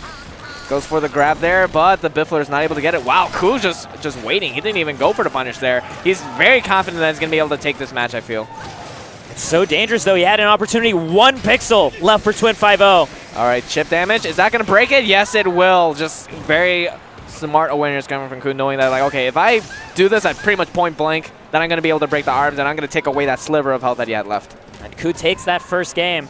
And, I mean, both those rounds were kind of, especially that second round, was very different from how we normally saw it play out on the winner side, right? Where ordinarily it was Twin5-0 taking those early leads, getting like 75–80% damage done to Ku with like not a scratch on him. And then we saw regularly Ku would like pull it together within each individual round, find out that one movement mix-up he has to account for, and start bringing it back. But Twin5-0 would have built up such a huge difference in health that he could clutch it out in the end. But Ku now running away with the game lead in the beginning is a very big change of pace for these two guys. So it's just going to be a matter of whether or not Ku can keep that momentum going for 2 whole sets. Yeah, I'm sure Twin5-0 got a lot of information there on that first game. Because it looked like that his tactics from before weren't working as well as they were, and Ku was just on the defense just a little bit more smartly than before. So we're going to see if Twin5-0 can maybe get some aggression in there, or, you know, just maybe even more defensive. We'll have to see how he's going to change it up. Yo, look at that game face coming from Twin5-0 right now. He is on it. He is focused, and he's going to try and bring this back. Looks like we're going to go to Mausoleum for our next stage, actually. So there's going to be a lot of room for Lollipop to be able to move around, navigate. And if the trampoline in the center comes in, then Lollipop will be able to take advantage of that as well. Yeah, seeing this set develop with their play styles, where Ku, we would normally see him play the aggressive, but especially after this, the previous sets that he's had to play here today, being so defensive, and I think we're going to be having to see a more aggressive Twin5-0 to answer that. So these guys playing unlike themselves, but you got to do what you got to do to take grand finals at EVO. Yep. All right, let's see what the loadout is going to be. I don't think Twin's moving from Biffler Ice Dragon at all, and so we're going to go with Nate Burchuk for Ku. Ku's going to be back in that line, just slowly inching his way forward, tossing out a few more punches than he did previously. Ku tried to close in a little bit, but the Fleur was ready to go just to be able to hit Ku and go into knockdown. And of course, I do like this counter pick from Twin5-0. Like you said, so much space, and also being a circle, like there's no corner here, right? You're always going to have a very wide range of movement options available to you. It's going to help Twin5-0 play the defensive game a little bit better. So that if he does find himself with a lead, he's going to be able to keep it a lot better.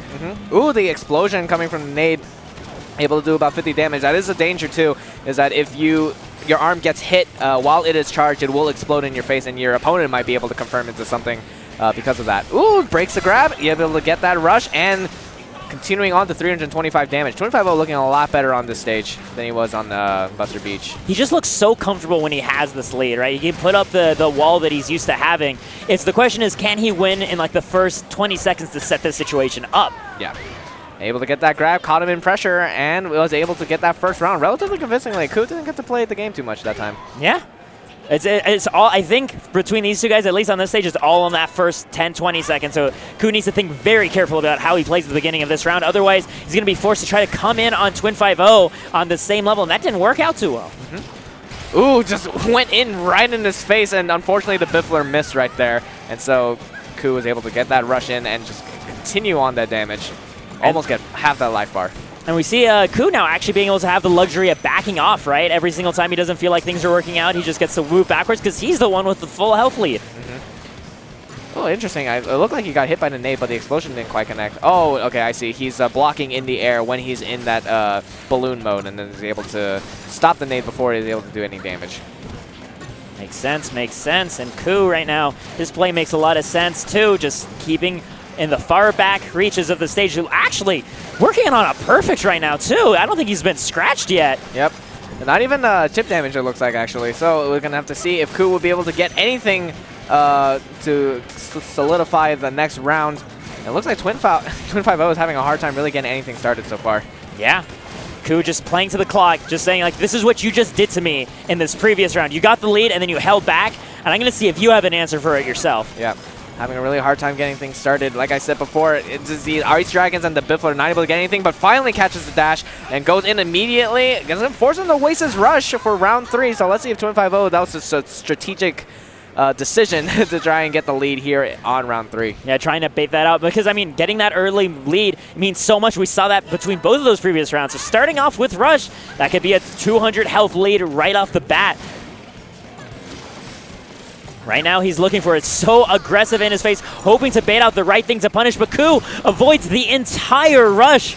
And just Ninjar's mobility, able to avoid those rushes so efficiently, and he has an arm like the Ice Dragon where it's difficult to able to connect unless it's a pure punish. That's so difficult for Twin 5-0 to really get anything started on his rushes.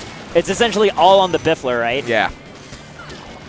And Ku's right now, in the very slightest at least, we're seeing a little bit more aggression, a lot more dashes in, trying to find that one opening.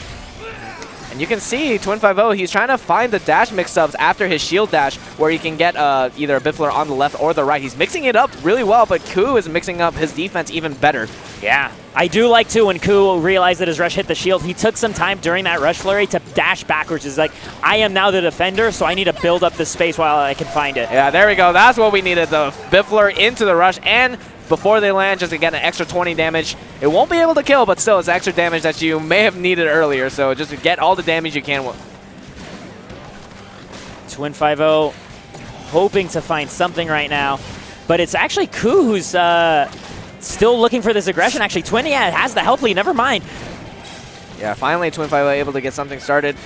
Oh, he's got Rush almost online too. He's about to get hit though, so this is going to be really bad for Twin 5-0, and 10 seconds left on the clock. Tries to go for the grab there, and just going to get on the knockdown. He's got Rush online though, so let's see if he can try to get something started, maybe with chip damage. Oh, and he goes for the grab that time! That's such a smart decision, but I don't know if it's enough. It's not. It's not going to be enough, and Ku is going to be able to take that second game. 2-0 to start off Grand Finals right now. Twin 5-0 still does have that second set in reserve, but you don't want to be thinking like that so soon. Not in Grand Finals. Now when everything's at stake, you want to get the most bang for your buck every single round. Yeah, that was some quick math coming from Ku. It's like, you know what? Even if you grab me, I'm still going to win. That was completely smart play coming from Ku there, just to be able to solidify that timeout win. He's going to take game 2. We might be seeing the reset. This is going to be a very long arms bracket. G-pick. With the way that Ku is playing right now, I think that's pretty likely. The question is whether Twin 5-0 can find that adjustment soon enough. Yeah. Because right now that is the hottest seat where you had every single resource available from you, and then things start slipping, right?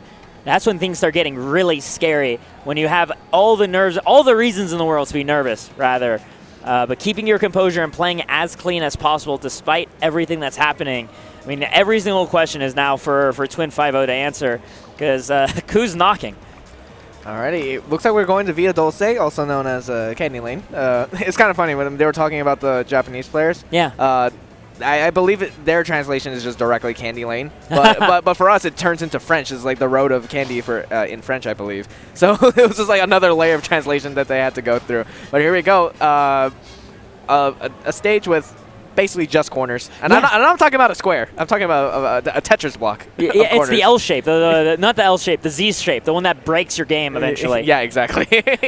So we'll see how this goes. Whoa! What are those? that's a Tri-Blast and a Glush. I think Twin 5-0 is playing the pressure game, because that's what I was about to ask. Is like the previous counter pick was one of the widest spaces he could possibly get, no corners. This is a stage of small, tight corridors and really just nothing but corners.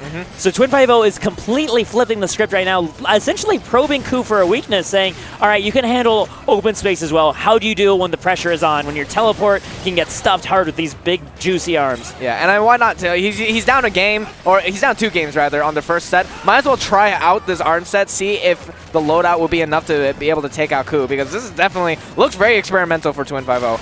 And I want to talk about that arm real quick. The Glush is it's a very interesting arm. It's a poison type as Misango's originally. And what you're able to do with that is that the arm will travel and bounce through, and it's a heavy arm, so we'll be able to go through a lot of stuff as well. And then eventually the poison property will allow you to get, you see right there, 1 damage overtime. Yeah, very useful to take on, especially as these grilling sets have gone to time every single time. If you can get a nice poison on somebody, you can start profiting off that pretty nicely. Yep. And of course, I believe, oh wow, that was such a great break. The explosion was able to cash out, but Twin50 getting a little bit too aggressive there and just get caught there on the dash. And so Ku was able to take that first round. That looked pretty solid all the way through, though. Looked like Twin50, when he was caught on the back heel, when he was behind, he was able to open up Ku and actually lay on aggressive pressure as if he was a grappler, as if he was Max Brass. Trying to go in on the aggression here, but it's not quite working. Trying to go for, oh yeah, that's another thing I forgot to mention. When you get the grab, it doesn't travel just straight, it kind of bounces, so it's kind of funny to see the grab come out when you have like something like Glush. Right now we have that first Glush going to put on a little bit more of that ticking damage so that, you know, even though Twin50 is behind, he doesn't need to commit as hard to get in. It helps him make up this gap. Yep. All right, just staying back, trying to figure out his way in. Of course, Ninjara is still excellent at avoiding these arms. Yeah, even with this limited movement space, Ku is making it work. It's not going to be caught by Twin50. And I think that's the other reason why Twin50 changes loadout, is that the Ice Dragon on Rush was so bad, right? If he whiffed with his Biffler, he wasn't able to get any value for it. But at least with the Glush, he's able to still throw out a pretty big, considerable hitbox and not have to worry about confirming as hard. Yeah, and at least with the Tri-Blast, it's a Flurry Rush, which means that there's multiple hits coming out every time, not just one big hit that will do multiple little hits in it. So he's able to connect it a little bit easier with the Glush. Have right now still 27 seconds left, and Twin is looking down pretty bad right now, less than 25% of his health, and Ku is not looking to stop anytime soon. All right, just trying to continue that aggression, able to get that explosion. Gets himself in a nice corner situation. Can he keep it going? He finds himself another charged Glush hit. We have 8 seconds left to do. Can Twin50 get himself around? No! He gets his own grab, but he's got 3 seconds left to go. Pulls out the rush. Is that enough to do it? He jumps over and it's gonna be able to allow Twin50 to take at least a round with just barely enough health to be able to get that timeout. That had to be a difference of like 10 health between the two of them. That was nuts, and Twin50 is gonna need to keep digging that deep, because if he loses this round, it won't matter how clutch it was previously, it's gonna be a reset. Yep. He's got that poison property to thank for that timeout, Dan. That was actually crazy. Yes. I mean, that's playing to that timeout format that he's recognized right now. It's like, okay, we're going to time every single round because Ku is not committing. I need to play to that as best as I can. Right. Wow, the explosion right there. The Tri-Blast coming through, interrupting that rush. Yep, just enough. That's the danger sometimes of playing against an explosion arm, is that you're going to have to play around the charge arm and hitting it with your own rush too. But so far, Ku barely been touched, and yeah, that's the reset. Wow. Wow. The only hit was that Tri-Blast blowing up. And just like that, Ku's going to walk away with the first reset. 3-0, very solidly done. And I don't know if Twin50 has found what his answer is going to be, because we saw him go to the far side of each spectrum. And it's just going to be tough for him to figure out where to go in between to take away this win. Yeah, I deeply respect the change in loadout, for sure. Yeah. It worked out for a round, but, oh man, I hope Twin50 is not getting frustrated. Remember, your boys at home are rooting for you. The NWE boys, man. Alrighty. But yeah, let's see if he's going to... I wonder if he's going to change his loadout or just keep it the same, to be honest. But looks like these two are just about done getting their stages ready. The TL is all done.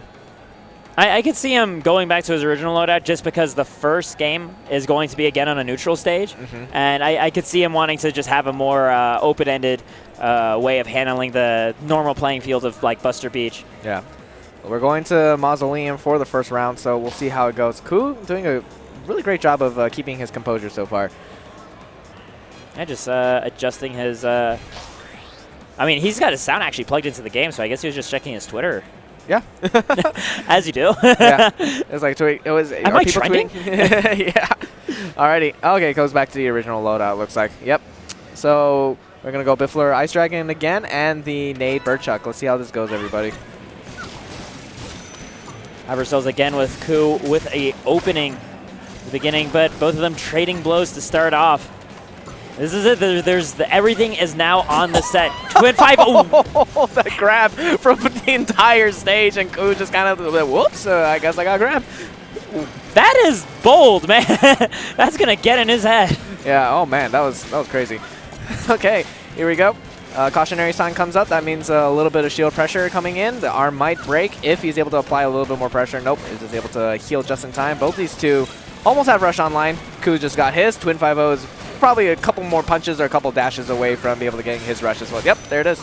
We're seeing some really nice movement coming out from Tyrion right now, but he's going to be caught blocking in that frozen state, but you didn't want to risk being open up with the rush, right? Yeah. It's like, I'll give you the free grab, whatever. Yeah, it's either that or potentially you get locked in a chain of ice because you're constantly trying to hit away. Oh, is he gonna be able to get it first? No, but he's able to get his guard up just in time, so neither of those two are just gonna trade those rushes. Yeah, it's a wash, but that ends up benefiting Ku because he is the one with the lead right now. He is holding back right now. He has the ability to provoke Twin to constantly be tossing these things out. Especially when he tossed out that one grab, it just kind of taught Twin you're not allowed to block either. You still have to keep hitting me. We got about 10 seconds left on the clock here. I don't know if Twin's going to be able to really get anything started. The defense is just too good, able to break that grab, get a grab of his own. Yep, that's going to be Ku taking round 1 so far. How crazy is it that Ku is beating Twin 5-0 at his own game, right? Yeah. Just showing that he can rock the ironclad defense too. And pulling it out right now when it matters most. Yep. It's pretty hard for Lollipop to actually try and approach, to be honest, because of how much lag the shield dashes have. Because if you try to use them offensively, then sometimes you can get red, or if you miss, then you just kind of gave up your offense for that turn. Ku right now starting off so strong, just a flurry of quick wins right there, getting nearly half the health of Twin off of his character. Okay, goes out for the rush, dashes right through. Man, that is confidence. So good. And right now, Ku not even touched in this game either, nearly taking out Twin, finally getting hit by a single Biffler. Tries to go for the grab, not getting able to fall for it, and he gets grabbed himself. Ku taking game 1. This is so dominant right now, seeing through that grab and just returning the favor immediately afterwards. I want to say Ku might have the download happening right now. I wonder if we... I want to believe in the Lollipop, but just the way the playstyles are working out, Ku has just been getting the edge and be able to change it up with the Ninjara and just continue to go to time, not approach, not commit, and not fall for any of the defensive gimmicks that Twin 5-0 is going for. I mean, the thing that's so impressive is Ku is able to play both sides of the coin within like single rounds, where we can see how cold he can be and just constantly waiting for the burst of aggression from Twin to take advantage of. But he also has those moments where he's pressuring knockdowns really hard and just suddenly within the span of 5 seconds doing like 400, 500 health. Yeah. He's able to do both, and you don't really know at what moment he's going to flip that switch, and that is so terrifying to deal with. Alrighty, looks like we're getting a new change of pace as well. Looks like we're going to the scrapyard for our next stage. I wonder if Twin 5-0 wants to change his loadout or just try and maybe see if the stage is enough to try and get the next game. I mean, this is going to force a lot more verticality into Ku's game plan. And that's one thing that Ku has been enjoying, is just kind of owning this horizontal space. And he's been working on, like, you know, catching landings and stuff. But it's a little bit harder to catch a landing when they're also like 20 feet, 10 feet above you, you know? Yeah. And there's also pillars to play with as well. We've seen Twin 5-0 get a lot of mileage out of that during round 1 on the Temple Ground stage. Okay, here we go. Looks like, just keeping the same loadout, it looks like. Yeah, this is, I mean, the scary thing is it's right now Ku up 1-0. So Twin, the gate is closing. Oh, wow, the laser just went through the pillar right there, and he was able to catch Ninjara there. Trying to hide up there, but Ku is still able to track the movement and find these hits on Twin 5-0. Trying to use the high ground to his advantage to be able to try and get a little bit of control here. Scrapyard is definitely one-sided when it comes to that. Ooh, the Biffler comes in, able to get us some damage. Shield pressure going in, not quite, and just gets knocked down by the explosion. Who trying to, once again, catch this wake-up block. But we're seeing Twin 5-0 not really waking up with block as much. He's jumping away a lot more, too. He's catching wind on the habits that Ku is abusing when he's on the aggressive. Ooh, and just dashes right into the arm. That's what I'm talking about. If you dash into the arm, then you get into knockdown, even without the property, because you're technically in the air as well. All this being said, though, Twin is actually winning. He's doing a great job on the stage. The range of the stage gives him, plus just being able to mix up the horizontals and the verticals so well, helping a lot in keeping up his defense. Oh, press the grab. There we go. Just like that, getting himself a nice, juicy punish on Ku. All right, this is looking like the start of something big for Twin 5-0 so far. About 24 seconds left on the clock. I think he can play the timeout game or just try to get one last hit in to be able to seal out the round. Who knows? He's tossing out the Bifflers just in case. It's building up some meter that's going to pour into the next round regardless. Yep. And in the meantime, I mean, he has to play very careful because there is still that rush, and it's still pretty scary to deal with. Yep. There we go. Yeah, I'm going to be able to knock down Ku with that Ice Dragon. Caught him being a little bit too aggressive as he got desperate for the timeout there. So he's going to take that next round.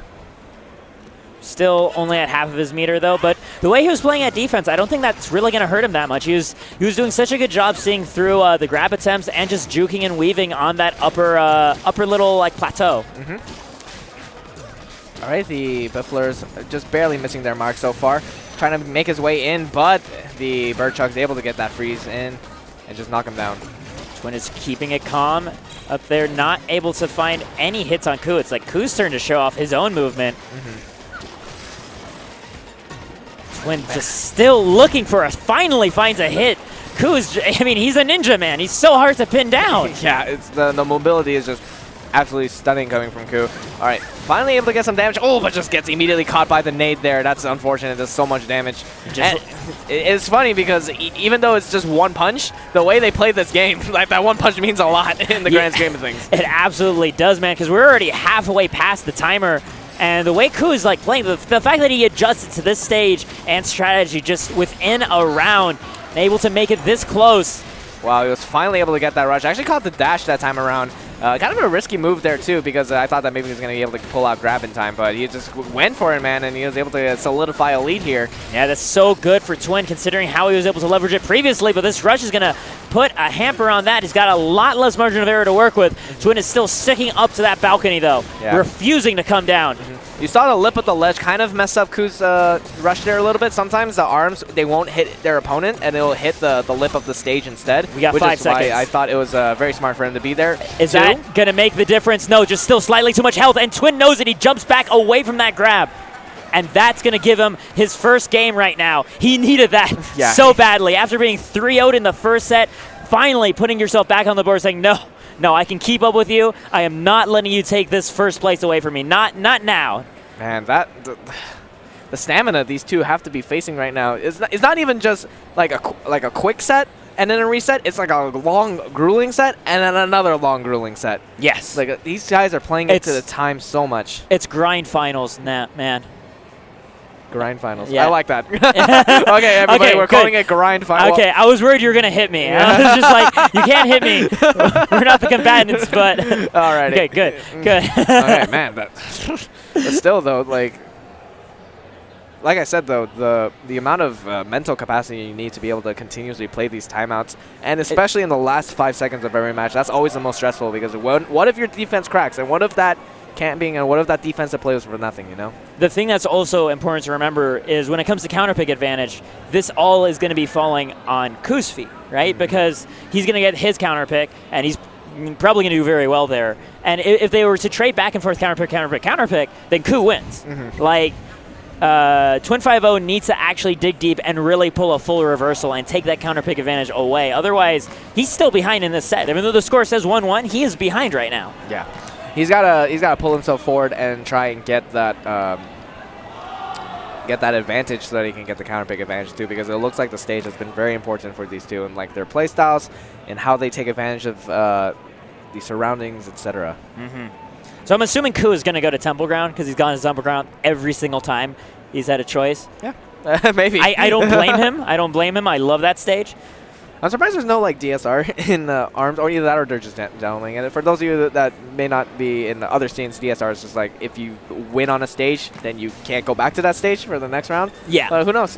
You don't see it in like traditional fighters as much, but like for platform fighters and for arms, where like every stage like actually changes the dynamic incredibly, like very, very big deal. Yeah. Other FGC games, nah, you just pick random, you just pick your stage. Or training room, you know. Yeah. Shout out to the Danger Room, Marvel. I've seen that green room too much. Yeah. Alrighty, here we go. Going to Buster Beach, actually. Buster Beach, I'm quite surprised too. Yeah. It looks like, I mean, considering the way the previous game went with the spacing game that Twin 5-0 play, especially on the higher ground, I think he wanted to avoid giving him just more space to roam on Temple ground, that and the pillars. So he's going to opt for this stage instead. Easier to corner. It's like a billiard table, right? Just so many pockets. Who right now just being very calm, right? I think we've seen only 5 punches thrown. Yeah. Like these guys are just afraid to press a button. And like seeing people that cautious about throwing arms out, that shows they recognize how much is at stake. Not just for like EVO, but for every single mistake that they might make. All right, the Biffler gets stopped by the fully charged nade there. Twin 5-0 just trying to get a hit in so far, but it's not quite working. Who just looking to try to keep this up, this momentum. He does have a little bit of the lead, the tiniest amount. And you see him backing himself into the back wall as soon as it happens. Ooh, and just able to catch that whiff, but not able to get much else.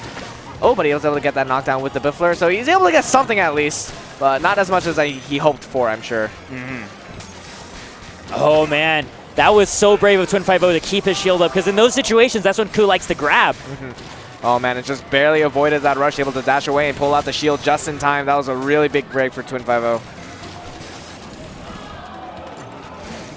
Careful movement, just scooching forward with the shield. I love that Lollipop can do that. Yeah.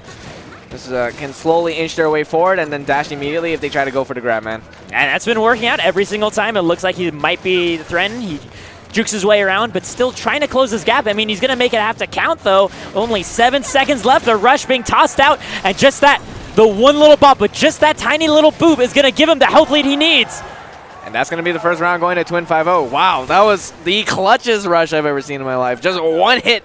That's all he needed. Yeah, I just need a lightning fast punish. Just give me one. Yeah. Man, that was even more health than they had like in the previous round. That was like halfway through their life bar. Like, come on, man. That's just how much every single interaction is weighing for these two players right now. Who's going to be able to take that early health lead thanks to that chip damage, but we saw that before in the previous game, and Twin 5-0 was able to make up that difference, just slowly inching his way in with that little shield hop. All right, here we go. Just continuously throwing out those hits. I mean, I feel like Twin 5-0 doesn't really even care about like the hits he gets as long as it's not enough where Rush won't be able to catch that up, because it looks like he's throwing out the arms and hoping of getting Rush more often than anything else. Isn't he able to get... Oh, wow. Actually, never mind. Wow. Oh, wow. One thing that Twin 5-0 is doing such a good job this round is calling out the roll directions by Ku, just constantly calling it out and tossing out both arms and catching him with some big damage.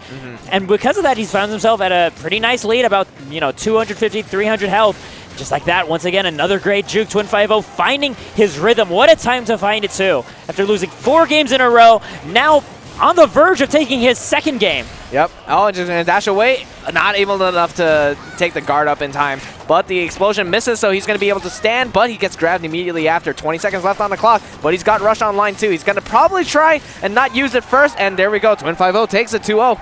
There we go. And this is what counts now. It's up 2-1. He's the one who's going to get a pick. If it comes to a Game 5, he gets to choose where it happens. And we hear the crowd actually livening up right now, rooting for the chance for Twin 5-0 to take this whole event just one more game. Whew, boy. These Twin 5-0. Just thinking very carefully right now. Yeah, well, justifiably so. Yeah, both these two actually. I just absolute focus coming out from Twin 5-0. He's figured out the pacing he wants to play. He's the one in the driver's seat finally. Yeah. After so long, they pulled over, they had a pit stop, and he took over. He's been driving home ever since. Yo, man, I gotta know what Ku's checking every time on this phone. Is he like analyzing data or something? I assume it's actually notes to himself. Like, yeah, if I'm honest, like I think especially after his previous set in Winners Finals, I wouldn't be surprised if he took some notes during that 5-minute break between Losers Finals and Grands as well. Just like, this is what went wrong for me. Remember these fundamental things. But like, yeah, you gotta skim it over one last time in this situation. No more games to give, and he's gonna be opting for Mausoleum as his stage of choice right now. Game 4, Grand Finals, set 2. Here we go. Yeah, Twin 5-0 versus Ku. Here we go. So Twin 5-0 just needs 2 rounds to be able to take EVO 2018, everybody. We'll see how these two players fare out. Ku right now looking to close out that gap, putting on that pressure immediately, dashing in with that grab. Ooh, wow. Pretty close quarter so far, and immediately gets the ice into another grab. No time for Twin to try and go for some mix-ups there. Look at that. 500 damage dealt to Twin, uncontested. Ku looking and finding another grab. Look at all this difference that he's putting in. Yeah. His notes on his phone are incredible. Yeah. Oh, man. It's just one more bird chuck into a grab. That's all he needs to be able to take this first match, and with a perfect pretty much, too. So he's got to be careful, or Twin 5-0's got to be careful. Oh my goodness, yeah, he's definitely working on it. Ku inching his way in. Even now, even though he's got this lead, we see him not scared, not wanting to run out that clock anymore. Very different. All right, able to finally get the knockdown with the Biffler. Goes for the grab. That's going to be a lot of damage, 150, and he's going to get the knockdown. What's the follow-up going to be? Goes for the Biffler into another grab, but it's just enough for the rush to be able to break it, and he's going to be able to take for his first round. Yeah, Ku having to spend that rush, but otherwise looking very comfortable, especially during the beginning part, on the verge of perfecting Twin 5-0. Looks like he found his composure, and especially the way he's been leveraging his offense a lot more than he was previously. Essentially stepping on the gas when he finds himself in a good situation as opposed to trying to leverage that defensive play, because Twin 5-0 has stepped up his own pressure over the course of this 2-set Grand Finals. All right, here we go. Just back to the defensive play. It looks like Ku's just trying to be very careful about where he throws his punches, and that explosion there from the nade is going to be able to do 50 damage. Ku finding his way in, carefully flanking too. Ooh, that was a really quick rush there. Able to get 330 damage. That's really big for Twin 5-0. He's getting his way inside. You see this dash is so intimidating. Yeah. But Twin is keeping his wall up. He's keeping Ku out, doing a lot better than he did previously. He's slowly building his lead as much as Ku is trying to chip away at it. And the rush pressure is coming out. Oh, the dash comes in, but he's able to pull out the shield just in time. Gonna break the arms, not quite. Gonna allow the arms to regenerate and get some health back. Twin just, again, staying his back far against the wall, playing dodgeball, dodge arm rather, against Ku's onslaught. Oh, just able to walk away barely and just get a little bit of chip damage from that bird chuck. 26 seconds left on the clock, and dead even health all around, but a rush blown away. Ku is going to find himself a grab and a solid lead. 20 seconds left. Oh, able to get that Ice Dragon? Will he be able to? Yes, that's what I'm talking about. Cycling through the Ice Dragons and able to get that grab, and that's going to be Twin 5-0 taking the next round. That's it. This is tournament point for Twin 5-0. If he can take this, he takes EVO 2018 for ARMS. Alrighty, match point for Twin 5-0. Oh, he just goes immediately for the grab, man. Okay, this guy, Twin 5-0 is feeling absolutely confident right now. I don't think he's going to choke at all if it comes down to that, because going in immediately for that grab, knowing that he has the boldness to, and not going to be punished for it either, you know? Caught by the bird chuck. What does he do? Just takes the grab. I like it. Just doesn't want to avoid the cycling that we just saw earlier that Ku fell for. And plus it has the benefit of, in case he loses this round, you know, more conditioning, and next time he can mix it up and do something different. Yeah. But in the meantime, Twin 5-0 looking to even this up. He's the one on the back foot. And Ku is still keeping his mid-range, too. Wants to be able to be in a position to whiff punish as fast as possible. I like that he pulled out the shield first just to avoid the nade explosion, and then went for the attempted rush there, but wasn't able to find anything. So he's going to have to cycle back and gain some more meter to be able to try and take this next round. Ku in a good situation. 44 seconds left and nearly full health and rush to boot.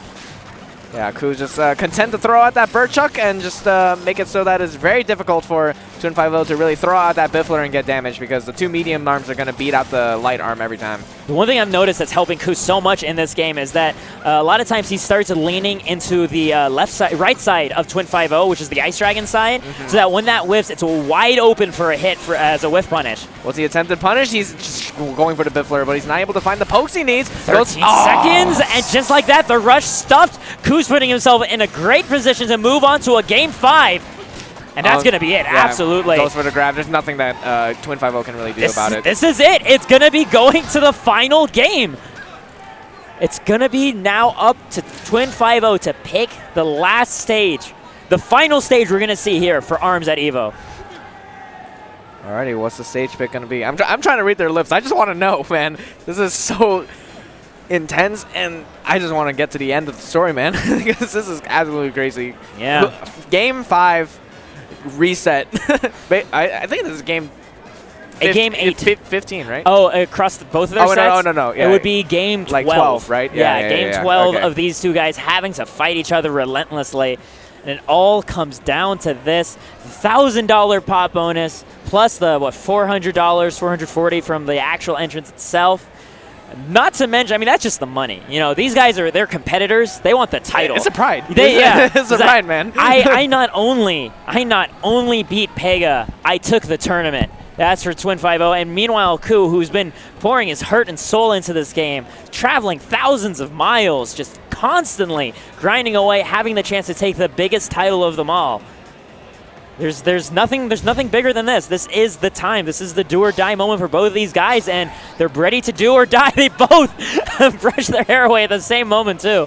Oh boy. So we're gonna go to Buster Beach. This is the final stage of our run here at EVO 2018. Let's see how this goes down. Twin 5-0, Ku, both in losers bracket. Let's see how this goes, everybody. I like the dynamic camera shots. Mr. T.O. man is definitely looking at it. All right. We have Twin 5-0 backing himself down into that lower side. Oh, the Birdchuck just barely reaches him. What does he go for the mix-up? Just pulls out the guard up in time and is able to avoid the ice chains. Yeah, and it looks like that's what Ku was looking to mix up, because he said this is the final game. He's gonna do something to get away from my grab. I'm gonna try to punish it, right? Yeah. They're all pulling out their last mix-ups right here because there's nothing more to save them for. Yeah. This is it. Pull out every single joke, every little half gag you came up with, every little mind game. Yep. Oh, frozen again. What does he go for? This time breaks the grab. Oh, and he's actually able to interrupt that rush. That is so big for Twin 5-0 to try and take this first round, and he's got rush himself. He has to land it. If he doesn't land it, he's still in a terrible position, and Ku is going to make it even worse. Going to find that grab. Twin 5-0, nearly half of his health gone, nearly half the time gone. He's going to need to lay on that pressure, force Ku into a corner. Otherwise, he's not going to be able to bring this back. Yeah, he's been having such a hard time just opening up Ku, getting anything started, because Ku's defense, again, has been so spectacular. And every time he's been trying to go on the offense, Ku is able to reversal that so efficiently. And what's made that so terrifying is he's able to be so defensive while still closing the gap to make it harder and harder for you to toss anything out, because he finds these whip punishes, finds these little hits here and there. And just like that, a quarter of health left for Twin 5-0 and only 17 seconds to make a comeback. All right, going to put it on knockdown. What does he do here? Tries to go for something, but he just dashes away, gets that grab. Going to get 150 damage and 8 seconds on the clock. That's basically it. This round is going to Ku. Both players going to go into the next round with full rush ready to go. Yeah. Alrighty. Ku 1 round away from taking EVO 2018. Having to go through, some pretty scary people in his own right. Twin 5-0, final chance.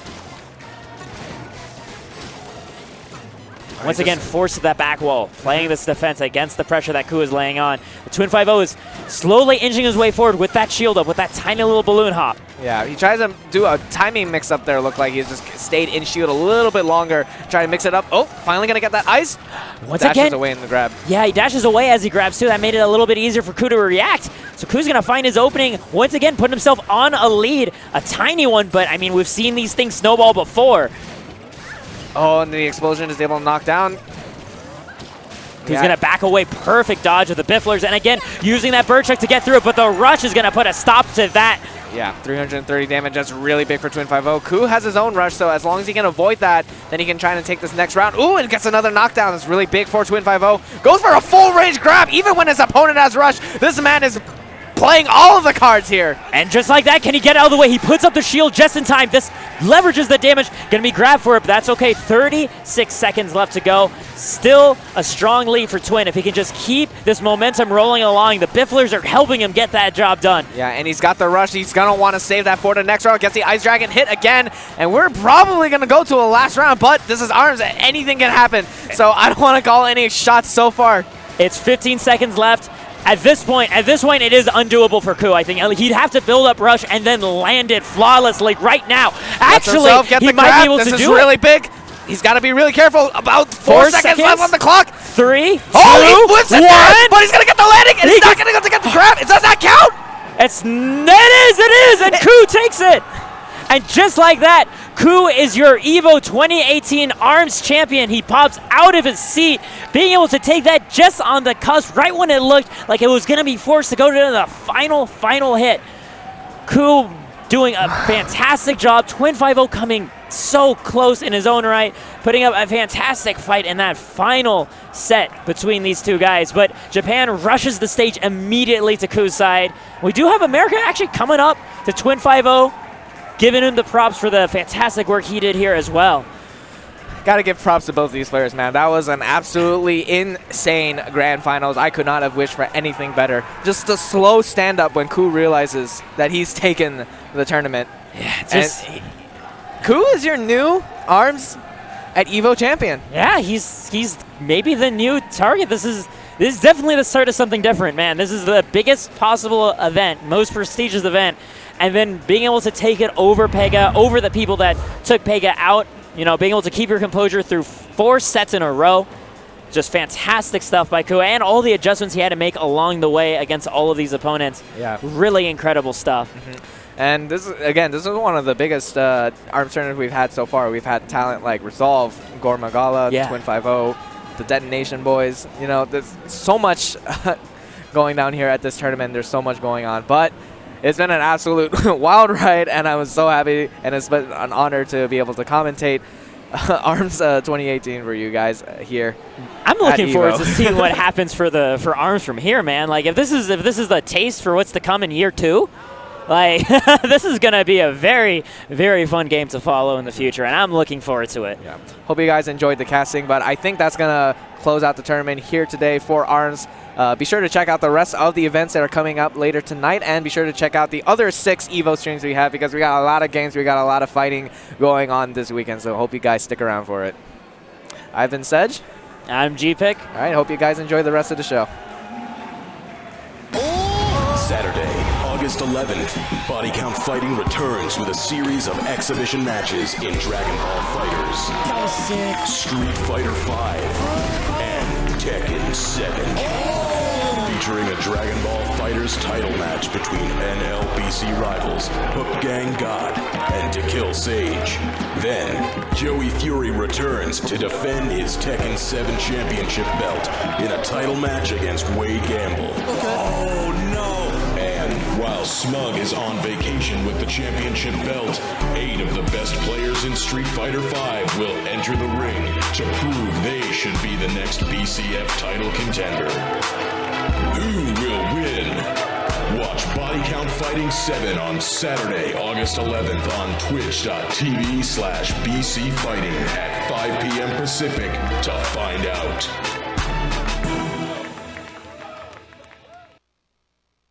Nissin Cup Noodles.